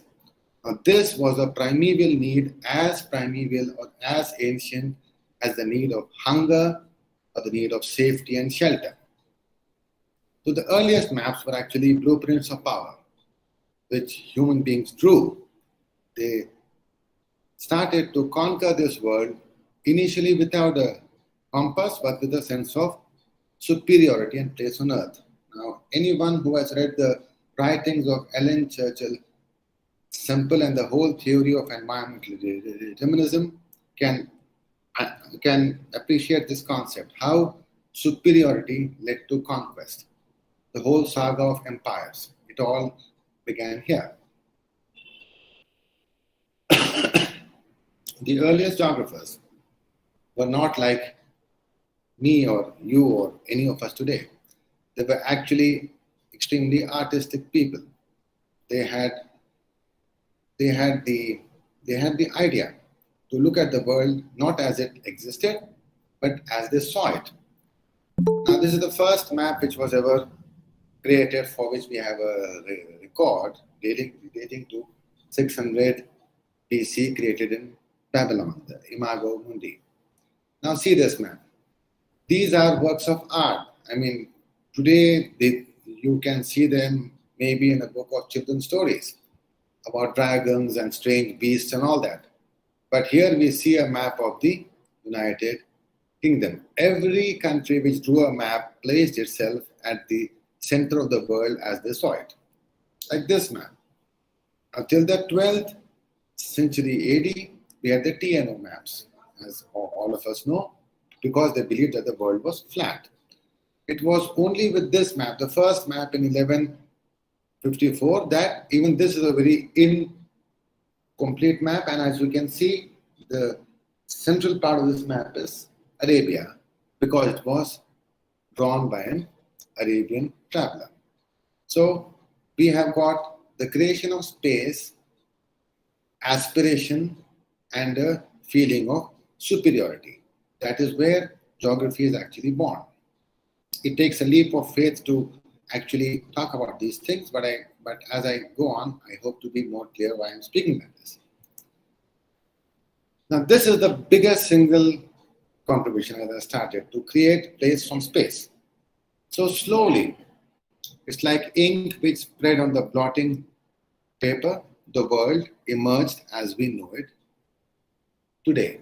And this is the single biggest contribution of geographers when they created the world from the earth. That is something which cannot be ever taken away from us by any other part of academics or knowledge. as we also know that it was, of course, as late as the 18th century, because natural sciences were instituted as academic subjects much earlier, as early as the 12th and 13th century. It was in the 18th century that geography finally began to be accepted as a subject. But in 1904, Hugh Robert Mill, he was the then Vice Chancellor of Cambridge. Now, he raises a very important flag, and this is 100 years down the line, and I'm still trying to speak about the same issue. He said that without an understanding of space, it's a subject without any academic unity, without a central theory, a mere agglomeration of various scraps of miscellaneous information. This is the way, today it might look insulting, but these are the words he used to define and describe the subject of geography. And he said so, maybe rightly, that why do we pick and choose from here and there when these issues are much more competently dealt by other disciplines? Now, this is where my argument starts for today. What has happened to geography teaching in higher education in India today? We are seeing the proverbial throwing the baby out with the bathwater, because theories of determinism, regional approach, systemic approach have stopped making sense. So we have, I like to think so, being in the field myself, that we have actually thrown away the baby along with the bathwater. Why do I say this? Now, I have been browsing through, that the Association of Indian Universities issues a newsletter every month. I subscribe to this newsletter because for a long time I was in administration, and it was important for me to read about the policy changes in higher education. Now, these figures are my own. I have no specific source for them, and they are actually interpolations. If anyone in the audience or the IGS themselves have a directory and would wish to correct me, I would very gladly stand corrected. From what I could find out, that of the 30,000 colleges in India, as per the All India Survey of Higher Education report, 782 have PG and research geography departments. And out of the 1,000 universities, about 350 universities, that is state, center, private, aided, unaided, everything put together, there are about 350 geography departments. And about 600 theses are produced in India every year in geography, which means that they are actually awarded. Now, when I browsed through these 2 years of these AIU newsletters, more than 500 theses are purely application-based. Now, I have no fight with applications in our field, but I would like to contextualize my argument in this background. Now, geography, unfortunately, as far as higher education is concerned, has become a thoroughly skill-based subject. And there's a shrinking body of organized knowledge. What is happening is that the basic fundamental concepts of the man, space, place, interaction are being ignored. Because we have stopped having general observations, we have less of theory and less of law.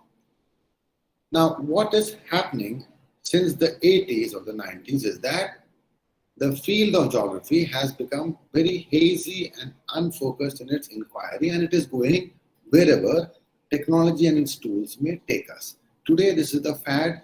Tomorrow, there's some other fad. Today, there is one application. Tomorrow, there's another application. This has started to happen with our subject. I told you about what the Vice Chancellor of Cambridge said in the early 1901, but in 1939, a very famous geographer, Hartshorne, when he wrote The Nature of Geography, it's a brilliant book. I would request everyone to please take a look at it. It's free on the net. And he wrote the same thing 40 years down the line. And he was disturbed by this. He raised a very fundamental question that can we even call geography a science? Does it have laws, principles, and general truths? Does it have a codified knowledge, or will it always be the inexhaustible description of so many unique phenomena on this earth? The earth is a very alive, very huge planet. It's going to go on showing new and new faces of itself. And the geographer is going to go on recording these things. That you are creating a huge amount of information. But can you claim to be also creating knowledge? That is the question which Hartshorne asked to all of us, to the entire geographical fraternity about 8 years ago. And I don't think if a proper answer exists for this even now. In 1997, in the United States, there was a rediscovering geography committee. We can see the effect of the recommendations of this committee today, especially as far as geography is being taught, is being practiced in many European and American countries. Now, I also believe, I also felt that why should we be doing what they are doing? That's a very valid thought. But if you take up any international publication, we find that the way we are viewing the subject is rather historic. That view has entirely changed. Because this rediscovering geography committee called to strengthen the discipline's intellectual and institutional foundations. They pose the problem, which I think we also face now, is that we are facing a problem in attracting fresh talent. And we have to move from skill and analysis and display of geographic data alone to space and location issues also. We have to link this geography as a science with national needs to increase the appreciation of our subject in the scientific community. How many high-impact journals do we even have? How many serious research or thoughts do we even enunciate amongst each others today? They proposed some major themes, which I can share these slides later because I'm already, I think, about 3-4 minutes left, so I will not go through all this. But basically, the challenge they said was that increased specialization of data representation has occurred at the expense of common core learning, due to which the subjects or the discipline strengths and the integration of natural and social sciences, we are one of the few fields which are on this bridge between social and natural science. I don't think any other subject can claim this honor or a distinction of being both the arts and a science and intrinsic duality. These are all our strengths. What should we do about this? I started with a philosophy in geography. My whole theme was to put the focus to take it back into one of the most basic things like air, water, or the earth around us, space. That's what we deal with. I think that we need a sound and clear content in what we teach.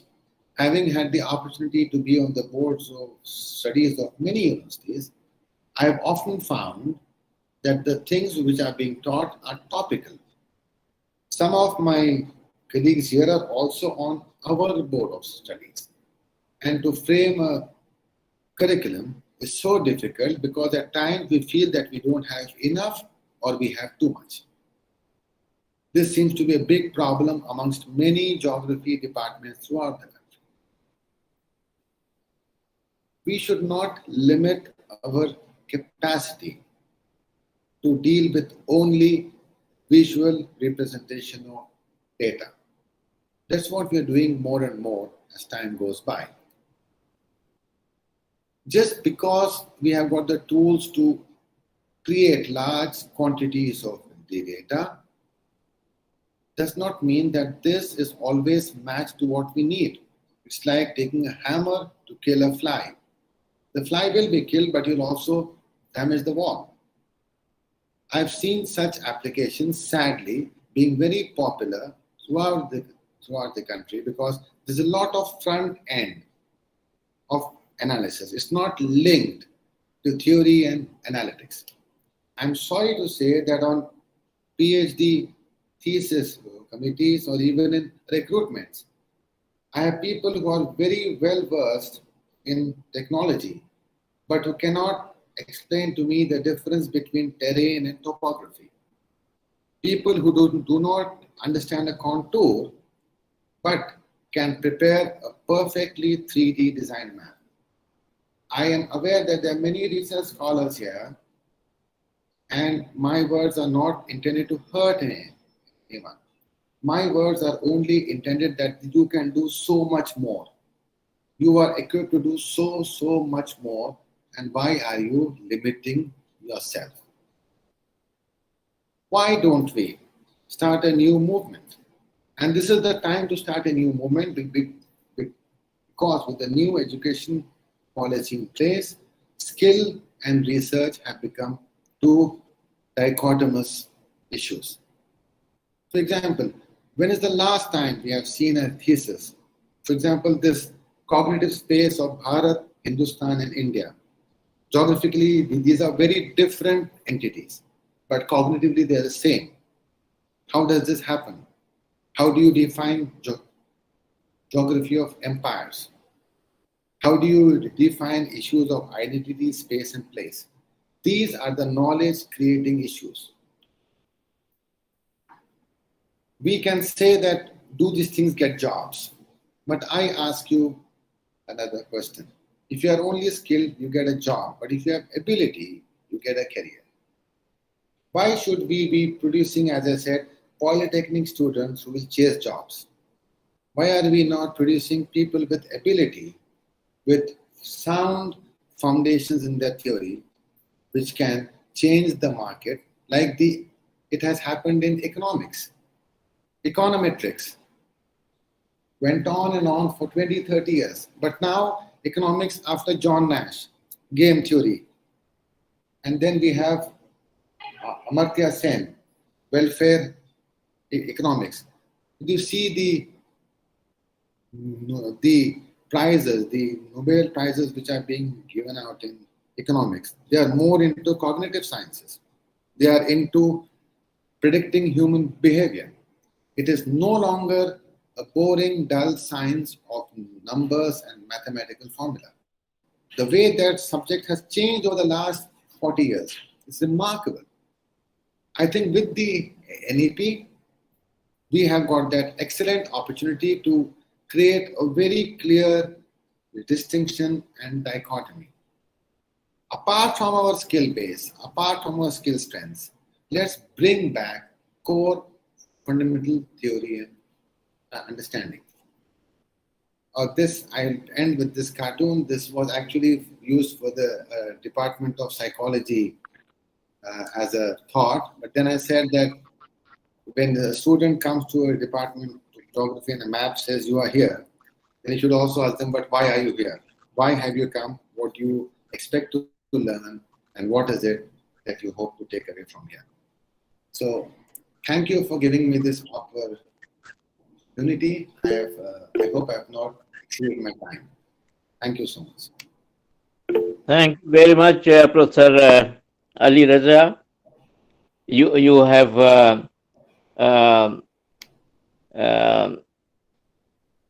initiated a very important a debate. I think a debate which is very much needed in our country. Thank you. Geography today is one of the more popular subjects in social sciences. But we are in most of the departments in science stream. So we have to justify ourselves, being in these two different fields of knowledge, and we should not make ourselves lost in this vast expanding domain of data. We have to master things, and we have to give a direction to the society. Thank you very much for this very thought-provoking presentation. Thank you. Now I call upon the next speaker, the final part of this session, Professor Krishna Mohan from Punjab University, Chandigarh. Professor Krishna Mohan has done very serious work on development aspect of the discipline. Let us.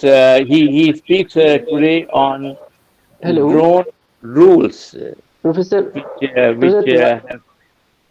Professor Tiwari, please, if you kindly allow me a minute to have one observation on the very pertinent lecture of Professor Ali Raza Musafi.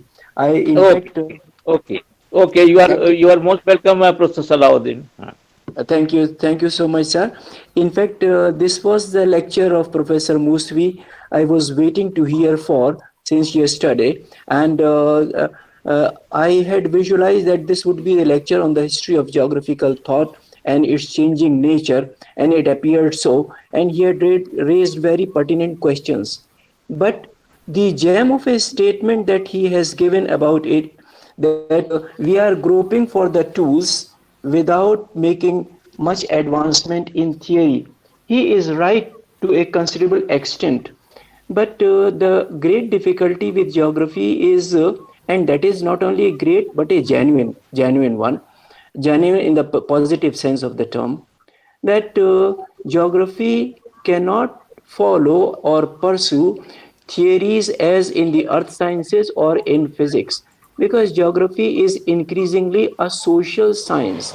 And in the earlier statement, Professor Musfi was talking of the economics and sociology. What I would like to submit to him is that economic theories are generally poised in space, and it is economic geography which transcends them on reality on the surface of the earth.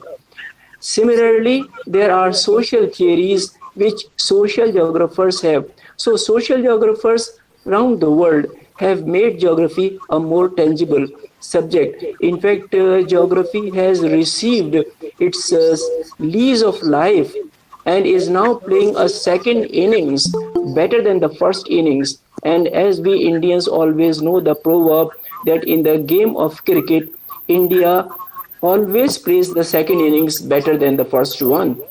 And so I would say that the geographical theory, particularly of social science, the social scientists, the social geographers, are making the distribution of phenomena on space better than before.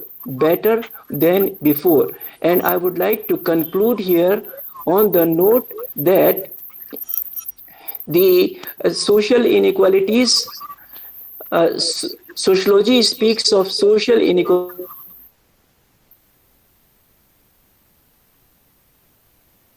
Sir, I'm not able to hear you.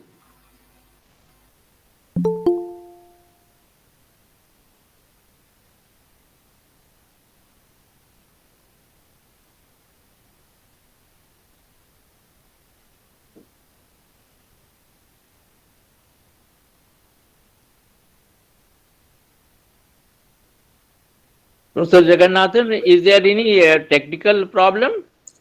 No, sir. Maybe Professor Salahuddin may have some problem. Not here, sir. Yeah, he's lost now. No, sir. Yeah. No. It is the problem with him, not in the center. Okay. Sir, you can go to the next speaker. When he is there, then maybe we will put all these things in the last. Okay, okay. Thank you, sir. Thank you. Okay. Because I have a lot of things to discuss with Mousvi. Since the Uh-huh. time is running short, if time permits, later on we can continue, sir. Oh, okay, okay, okay. So now I call upon Professor Krishna Mohan to enlighten us on drone rules. Professor Krishna Mohan. Thank you, sir. And oh, this may be avoided. I will request that please avoid reading this Yeah. because I know my friends are there, my gurus are there, and let us directly come to the point. So I stand to be introduced. Fine, thank you. Very good afternoon to very senior professors like Professor Shiv Gyanam. You can see him on the screen. And we have Professor Prem Shankar Tiwari, a very learned scholar in the country in geography. And my personal regards for him are very high. I have my friend Jagannathan, a young geographer, budding geographer from Chennai. And then there are many people who have hidden themselves because their video is off. I don't see them. I can see only P, P, P, G, G, something like that. Anyway, so friends, when Jagannathan approached me to uh, deliver a talk, I was thinking, what should I speak? I always want to be uh, speaking something which is the most latest for the geographers. And in that sequence, I decided that I will be speaking on drone rules, which is currently going on in the country.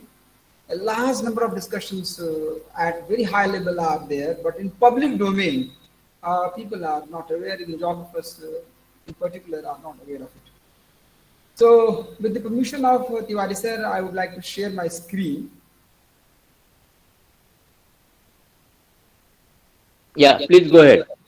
Thank you, sir.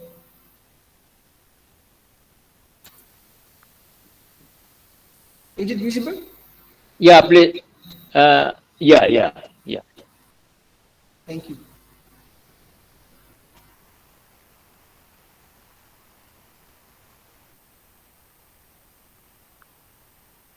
Is it visible still? Yes, it is visible. Yes.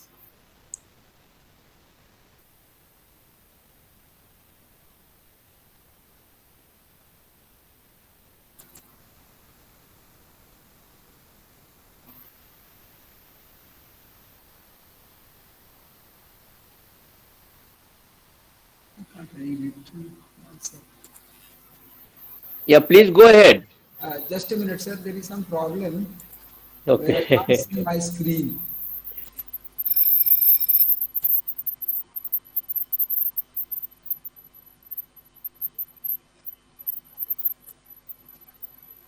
Just a minute.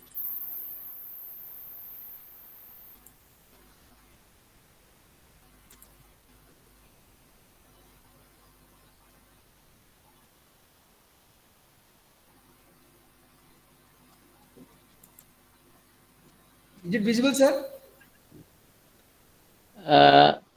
No. No? No.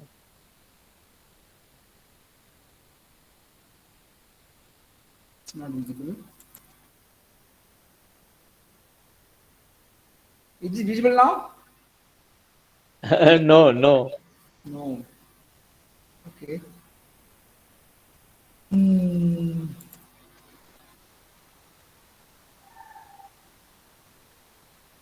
Is it visible? Not yet. Yeah, now it is visible. Thank you. Anyway. So this relates to the drone rules, which has three different components.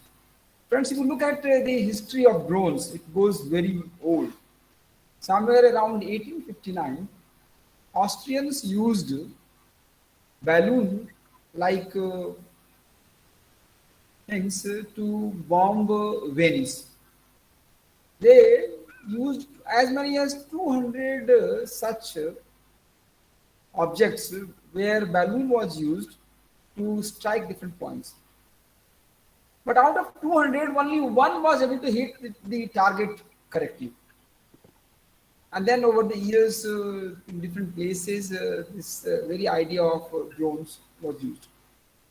I will not go what drone is basically, but then I would like your attention that as far as India is concerned, in last 20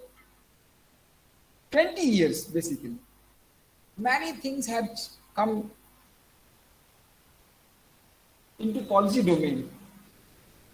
And we find that we had a map policy of 2005. Then the government of India came out with the remote sensing data policy of 2001. Then we came out with another revised policy of remote sensing data policy in 2011. And last year on November 20, two different drafts were made in public. And they were space-based remote sensing policy of India, called as Space RS Policy 2020. And then there was a subsidiary to it, norms, guidelines, and procedures for implementation of Space Remote Sensing Policy 2020. Having said so, what we find that many things are becoming very important at the government level. And as far as drone policy is concerned, or drone rules are concerned, let's look at what happened in the recent past. So what are our concerns and context? We found that there was deadly drone attack on Jammu airport on June 26th, this year itself. It was first ever attack on any defense establishment. Number two, drone were spotted near Jammu Air Force Station after a week of this attack. And third, very important, it was noticed that drones were hovering on Indian High Commission complex in Islamabad on July 2021. Please keep this context in mind, where drones are to be discussed today. But the bigger question is why drones are becoming so popular. So what we find that drones are becoming core components of fourth industrial revolution. And it is believed, as far as India is concerned, that this is going to give an impetus to Atmanirbhar drone ecosystem, in which what we expect that there will be drone corridors in India and they will be used for cargo deliveries. Now, as far as the use of drones are concerned, friends, you will find that people initially were not knowing the different uses of this particular technology. It was basically used as a weapon against the enemy. But today what we find that it has many other uses. Among them, the first is search and rescue. Whenever there is any disaster and we want to search people and we want to rescue people, if we cannot reach so easily, our drones can go there because no human being is required in that, and it can be controlled from far off place. It is going to be of great use. Number two, it is also used for surveillance of all kinds. Number three, this is going to be used for traffic monitoring in different parts of the world, as well as within India. Number four, it is now also used for weather monitoring purposes. It is also used for firefighting because if we use human beings in firefighting, the loss of life will be there. But if we use drone, only drone will be destroyed, but human life can be saved. But then the purpose will be same what human beings do. It is now also used for personal photography by people. And then you must have witnessed that large number of people are using in the marriages the use of drone. But let me share with you, those who were using this drone in the marriages, they were not knowing that do we have some rules and regulations for the use of this drone or not. Today we will be coming to know what are the conditions. People are also using the business photography. So what we find?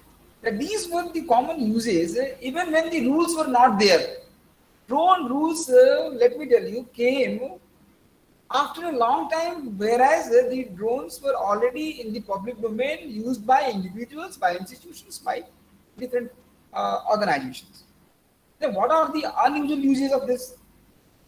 Number one, this is being used to deliver customer order.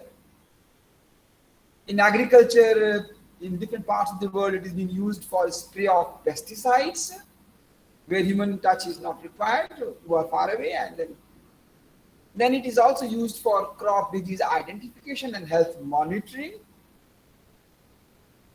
Robotics are being used for aerial construction. So wherever you want to create a bridge and when you find that it's quite risky, then you use the drones and they deliver the goods. They help even in the construction because it has a robotic. It is also, we find that we have ambulance drone, particularly in this corona period across the world.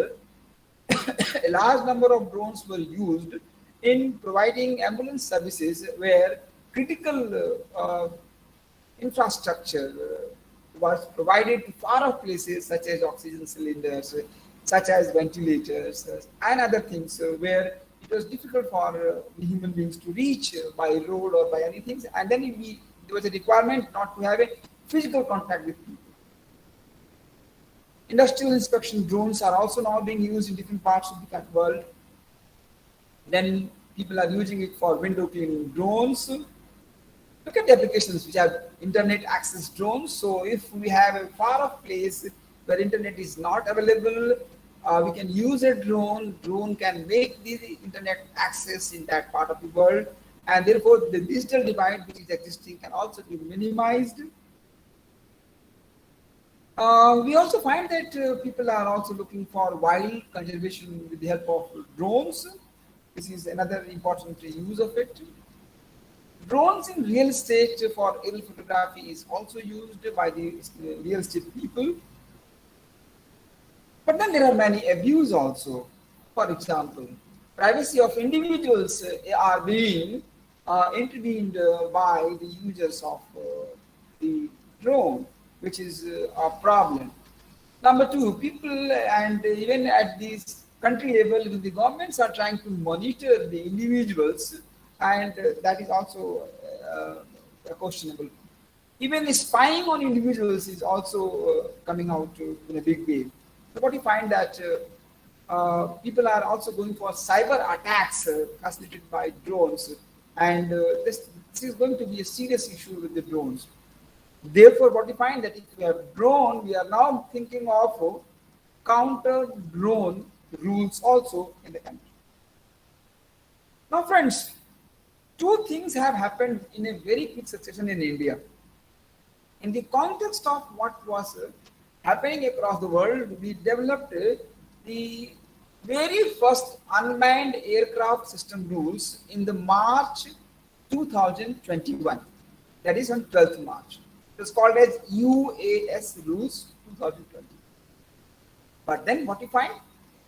That this month itself, on July 15th, the government of India came out with a draft drone rules, and they have made it in public domain where they have invited suggestions from public by 5th of August 2021.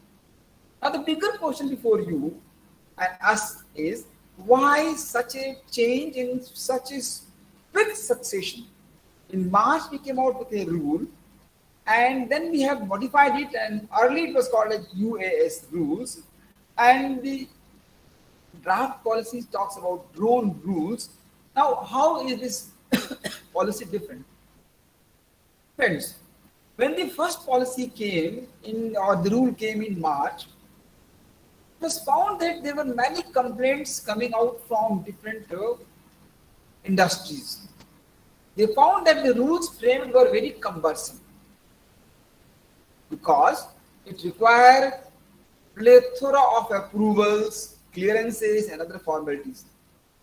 In fact, as many as 25 different forms were to be filled, and the new policy regime or the new rule says that in place of 25, now only 5 forms will be required.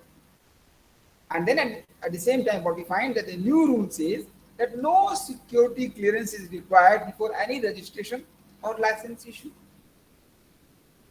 So what you find that while we had a rule, have we become more stricter in the use of rules because of the incidents which took place in June month, or we have become more open and bold? To me, it appears that the government of India became very bold, rather too bold, to come out with a very easier rules than the previous rules, and we will have to see the consequences of it in the future.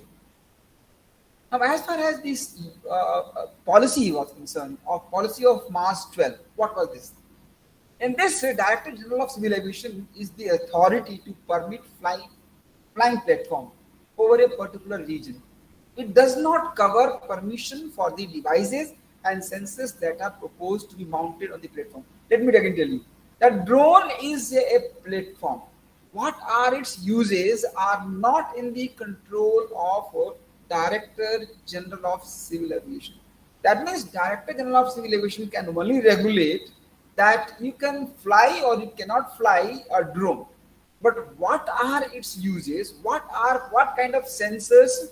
What kind of the photographic equipments or what kind of instruments are you using in that is not under the direct control of DGC.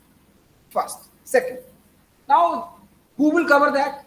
That component will be covered by the Ministry of Defense, and therefore Ministry of Defense, one rule which was already existing, and that related to instructions for conduct and clearance of aerial photographic survey, aircraft-borne remote sensing data and imageries, acquisition, classification, storage and issue. It was dated 1st May 2006.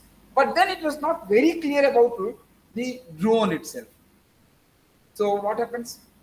Then to begin with, what happened?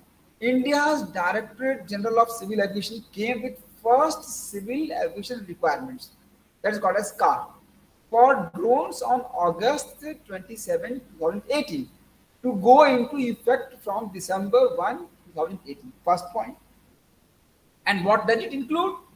The order covers aerial photography, airborne remote sensing data, imageries through analog metric camera, airborne laser terrain mapping, synthetic aperture radar, hyperspectral scanner, geophysical sensor, electromagnetic sensor, digital camera, or other approved techniques of aerial survey.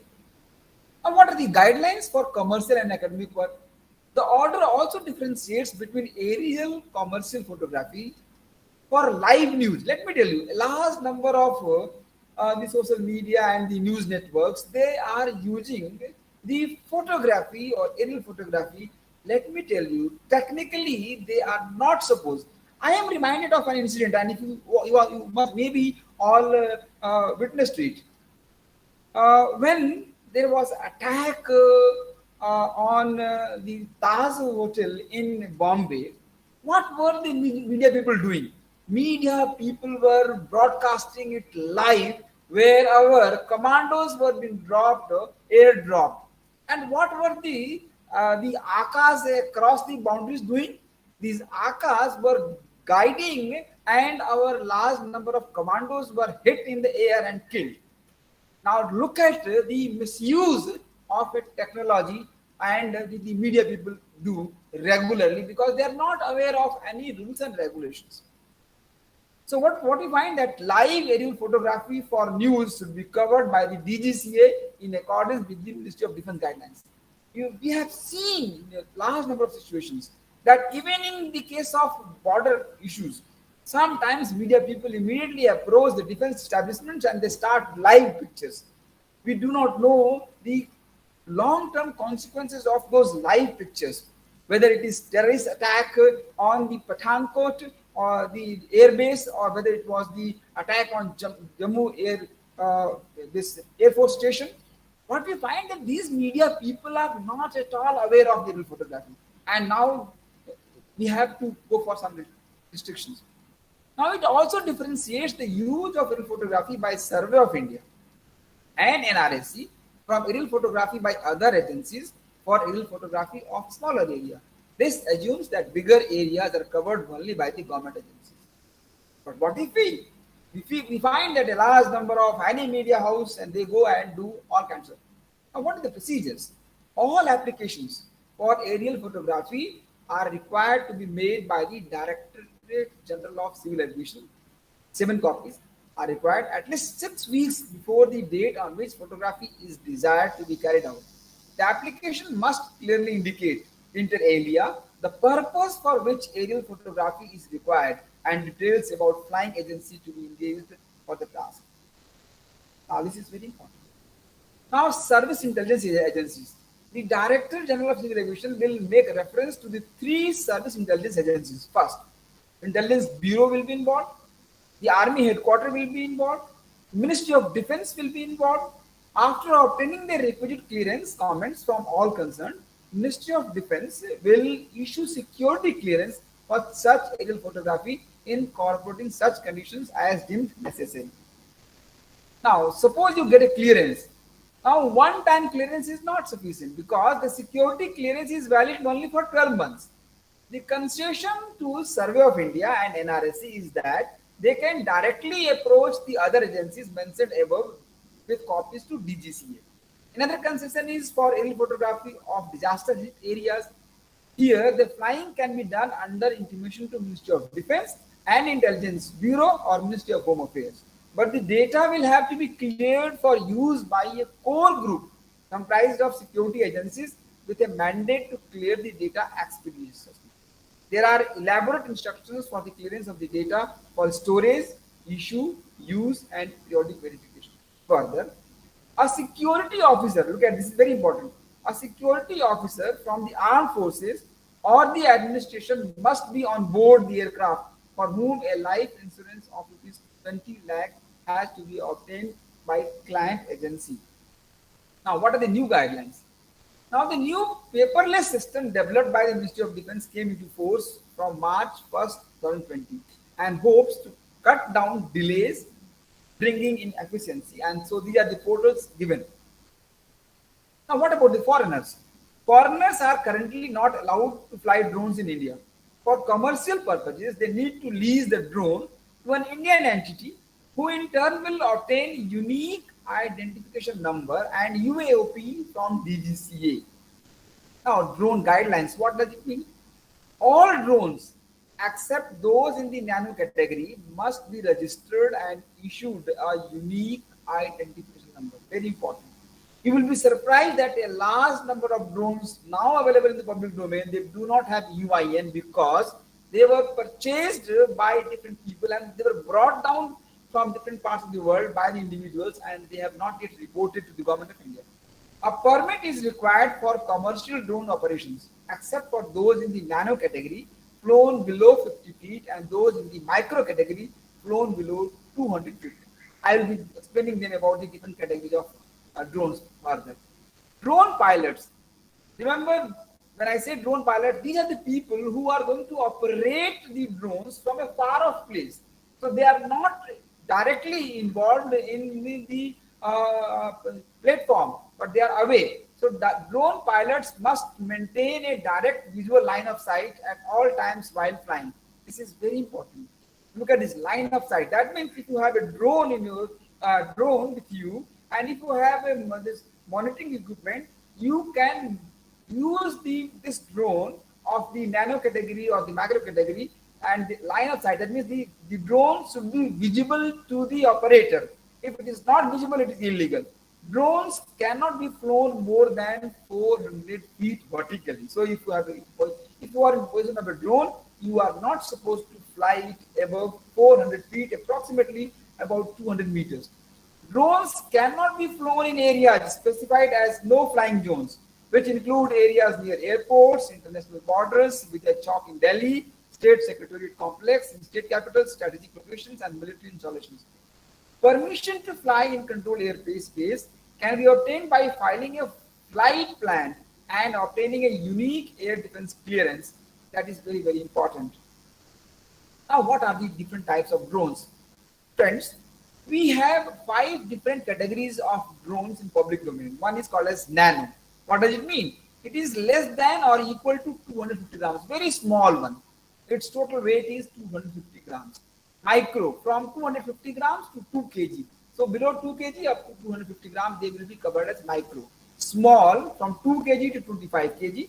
Medium, from 25 kg to 150 kg. And larger, greater than 150 kg. In the new draft policy, this value has been increased up to 500 kg.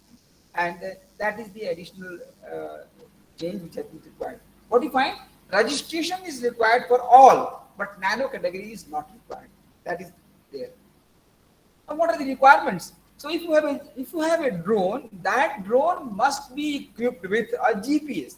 That is a mandatory thing. If you have a drone and if it is not giving you the GPS, then it is not acceptable. And then it should have a return to home. That means you should have a mechanism through which if you are flying a drone, you can control it and bring it back. Okay, it's not that it becomes out of your control. Then it should have an anti-collision light. It should have an IT plate, a flight controller and with flight data logging capability, an RFID and SIM no permission, no takeoff is to be ensured that it has. Now there are flight height restrictions. So most of us we do not know what are the restrictions as far as flying is concerned. Operators of civil drones will need to get a permit from DGCA. There are exceptions for nano RPA operating below 50 feet, you don't require. Micro RPA below 600 feet, you don't require. And then RPA owned and operated by NTRO, ARC, Central Intelligence Agencies, but after intimating local police. In this situation, what we find that the remote piloted aircraft, you have to inform the local people, local police that I am going to use it for this particular purpose on this particular date. Then what are the important points and drone-related concepts? The DGC has defined remotely piloted aircraft as an unmanned aircraft piloted from remote pilot station. The remotely piloted aircraft, its associated remote pilot stations, command and control links, and any other components forms a remotely piloted aircraft system that is called as RPAS. Now, import of drones. All drones other than the nano categories shall apply to DGCA for import clearance, and based on that, Director General of Foreign Trade shall issue license of import. Friends, the rules have come recently, but then in India we are aware that in many hands the drones of different categories are already there. But for nano size, that is less than 250 grams of drones can be imported. Now, the UAOP shall be valid for 5 years and not transferable. The policy also stipulates that RPAs shall be flown, look at this, there are restrictions, only by someone over 18 years of age. So it is not to be used by any ABCD. A person of the age of 18 years. This was in the previous. But what you find, there is a problem. The upper age limit in this particular old rule of March 18 is not March 2021 is not mentioned. In the recent draft, the upper age limit has also been defined that a person above the age of 65 cannot use it. So what you find, the slight changes there. Secondly, what you find that this person is supposed to be 10th pass in English and undergone ground practical training. Now this condition of English has also been removed because a person who has just 10th pass and from any board is now able to use it, but then age restrictions are very important. Now what are the basic operating procedures? The basic operating procedures will restrict drone flights to the daytime only. Remember it. What we have seen people using in the night time also, in the marriages. But restriction is that this can be used only during daytime, and that too within the visual line of sight. This applies to all categories. But I am personally witnessing that in large number of marriages, in large number of other places, even people are using it even at the night for so many things, which is incorrect. Also, along with the other SOPs, the DGC has clarified that no remote piloted can operate more than one RP at any one time. That means only one remote piloted aircraft, only one can be used at one time, not more than one. Plus, manned aircraft will also get priority. there can't be any human or animal payloads or any other hazardous. But what we found that drone was used in Jammu, bombs were there, they attacked the airport, and luckily there was no loss of life, but it was certainly going to be a serious issue. It cannot in any manner cause danger to people or property, and insurance will be mandatory to cover third-party damage in all categories except nano. For nano, third-party insurance is not required. Then comes the vulnerable areas and points. As a geographer, we have to be very careful that this remote piloted aircrafts cannot be flown within 5 kilometers of perimeter of airports in Mumbai, Delhi, Chennai, Kolkata, Bangalore, Hyderabad, and within 3 kilometers from perimeter of any other airport. Now, in the new guidelines draft, the whole country has been divided into 3 important zones: the green zone, the yellow zone, and the red zone. In the red zone, no drone is allowed. No drone is allowed. That means near the airports, the drones are not permitted because they can obstruct. They can be a great problem. It cannot fly within permanent or temporary prohibited, restricted, or danger areas, and within 25 kilometers from international airport, which includes the line of control, line of actual control, and actual ground position line, AGPL. So what we find that while our people may not use it, but the enemies are now using it against us, and therefore we have to be very careful. Recently also we found that we have grounded a few drones across our borders. It cannot fly beyond 500 meters into sea from the coastline and within 3 kilometer perimeter of military installations. So look at this. Even towards the ocean also, there are restrictions. It also cannot fly within 5 kilometer radius of the Vijay Chowk in Delhi, within 2 kilometers from perimeter of strategic locations, vital installations notified by Ministry of Home Affairs, and within 3 kilometers from radius of the state secretariat complex. But then are people aware of all this? It also cannot be operated from a mobile platform such as a moving vehicle, ship, or aircraft. So remember it that you cannot use a vehicle for the use of a drone. You cannot operate it neither from a ship nor from an aircraft. Then eco-sensitive zones around national parks and wildlife sanctuaries are off limits without prior permissions. Violations, if there is some violations, what will happen? Will be acted or under relevant sections of Indian Penal Code and the Aircraft Act of 1934. Friends, what is the basic things to which I am trying to address before you? See, at the public level, what is required? See, drones available with individuals need to be recorded at the earliest possible. First. Second, drone rules should be published and make public so that people are aware of it. A large number of children, a large number of youth are using it. And third part is very important, that strict adherence of rules are very important by the individuals in India and across the people, the borders, and therefore the rules which we have prepared must be, there should be rules even at the international level that drones cannot cross the boundaries or this airspace of different countries. With that, I stop here. Thank you very much. Thank you very much, Professor Krishna Mohan. You have enlightened us on a very important subject. Now, Professor Jagannathan, we have some time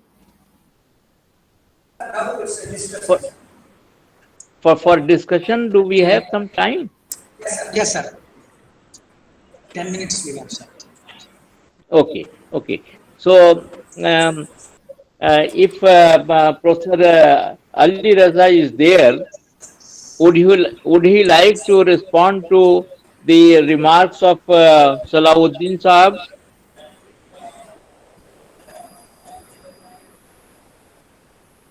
Professor Ali Raza?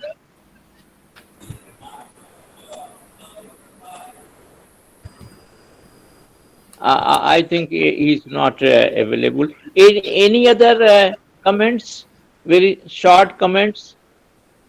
Professor Chubari, anyway, I have For Musbi, I have something to talk, but he is not available. Maybe I will clarify that later on.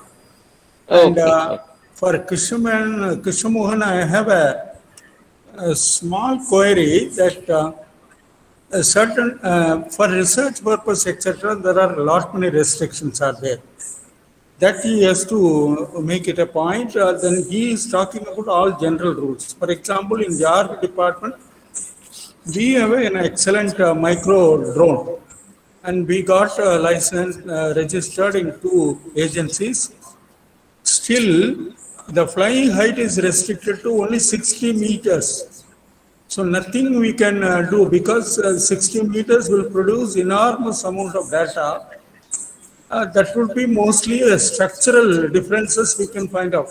Whereas our interest is micro channel study for flood monitoring, which we thought will help the Corporation of Chennai to pinpoint where these encroachments are there, how these micro channels are closed. Because now there is a drive to remove all these interventions. And then we have chosen, because there is, to my knowledge, in this country, no such micro-channel study have been undertaken at all. We thought we are the pioneer, but our drone is there. We have a trained 2 pilots are there, but still 60-meter restrictions. So we are now handcuffed. This is what the reality is, and then that we should realize. Thank Yeah. you, Professor Krishna Anand Mohan. sir. Sir, Yes, sir. the new draft policy permits you to fly the nano size drones up to a height of 200 meters in the green zone. In the green zone. I again repeat.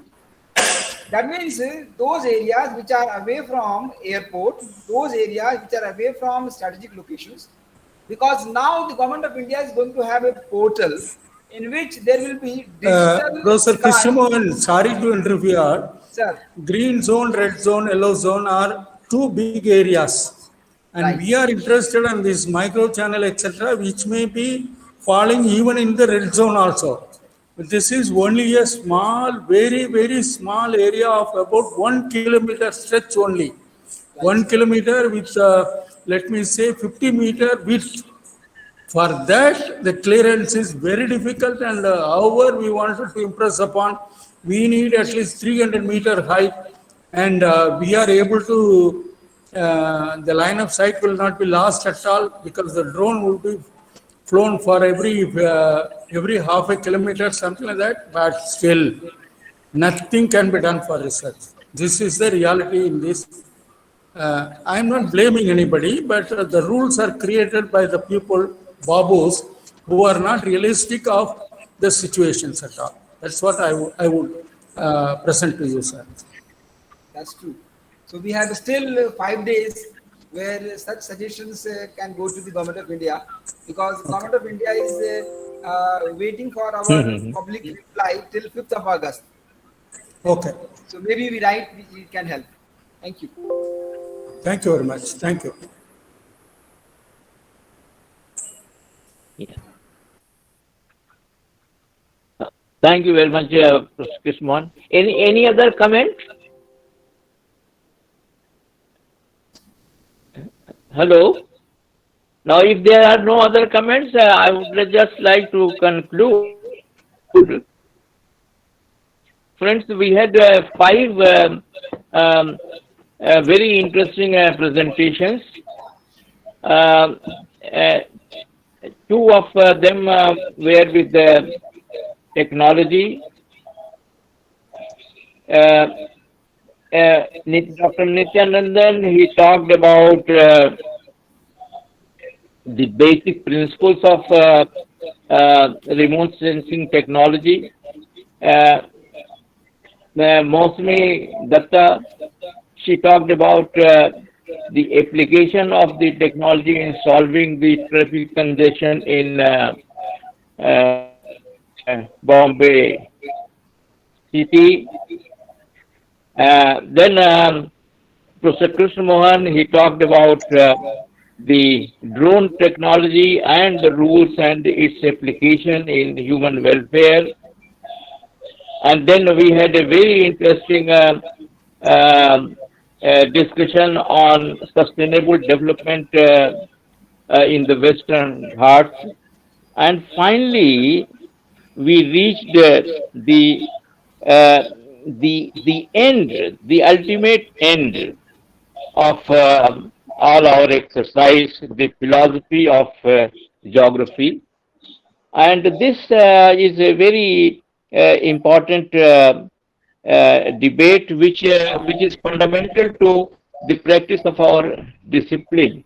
I think we should have started this debate much earlier and given it the the importance that it deserves. But it's always better late than never. So let us continue this debate of philosophy of geography, where which direction we have to move. Professor Salahuddin was of the view that the nature of our discipline is such that we cannot, go for laws and things like that. And he cited the example of economics. If economics can do it, why not geography? If sociology can do it, why not geography? So it's a very interesting debate, and I would request if Professor Ali Raza is around to continue this debate, and let us have many more discussions on this very important subject. So, friends, with these few words, I conclude the session. I thank you, all the participants, for their excellent presentation, and the organizers, Professor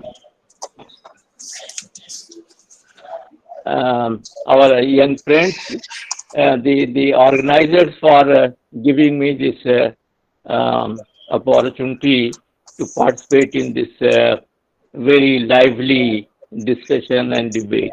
Thank you very much. Thank you very much, sir. Thank you, Professor Tiwari, sir.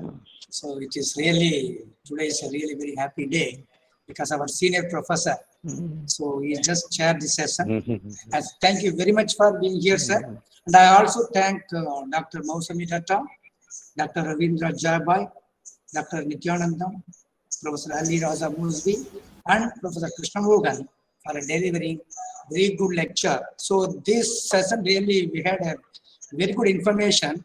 So they discussed about the philosophy of geography and how technology is very important in geography. At the same time, Professor Musbi has, opinion about our geography. We have to change and we have to discuss about the concept instead of telling always tools. So thank you very much for all the speakers, and thank you, Professor Tiwari, sir. And with this, we close this session. The next session will start at 2:30, and I request all the participants to join with us at 2:30. Thank you, sir. Thank you very much. Thank you, Professor Tiwari, for joining with us. Your well wishes is always with us. We are very happy that you chaired a very important session where Musvi talked, and I was really doubly happy about listening Musvi with your presence. And also our Krishna Mohan has opened a door of basic understanding of these rules, etc. Therefore, that is also very interesting. Then the talk about this, our young friends on the Western Ghats also is very interesting. Really, we are very much excited, and only my worry is there is not large number of the people trying, sitting around us and listening to us. This is where sometimes this physical presence will attract them when we provide food or when we put some folders. Now we don't provide anything through the net, no. This is where the real interest is there. So thank you, Professor Tiwari. Yeah, it's. Thank, I have congratulations to all the speakers. Thank you very much. Professor Salahuddin is thank here. you.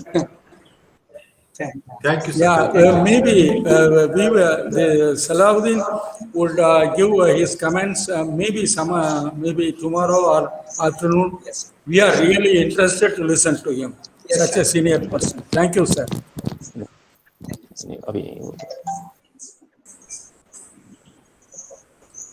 Yeah, Salahuddin Sahab also is there. He is listening to your request. Yeah, that's Shall right. we But conclude it? yeah, probably Thank because you. now we are closing for the lunchtime. Yes. Maybe Okay. there should Yeah. be. Yeah, we need a discussion by the senior people and those who are on the front line also. We would like to have a discussion. Yes, sir. Thank you very much. Thank you, Okay. sir. Thank you Thank very you. much, sir. Thank you, sir. Thank you. Namaskar. I'll take this opportunity sometimes later since the Yes, session sir. is Yes. already over. It was Yes, very sir. lively. It was very lively and well managed by the thespian Professor P.S. Tiwari Sahab. It's so nice to Yeah. see Professors, That's right. Professor, Much for your and he nice has been words. always very kind to geography and to geographers both. Okay. He has been kind to geography as well as geographers both. Thank you so much, sir. Thank you. Thank you, I'll sir. speak Thank later you. on. Thank you, sir. Thank you. Thank you.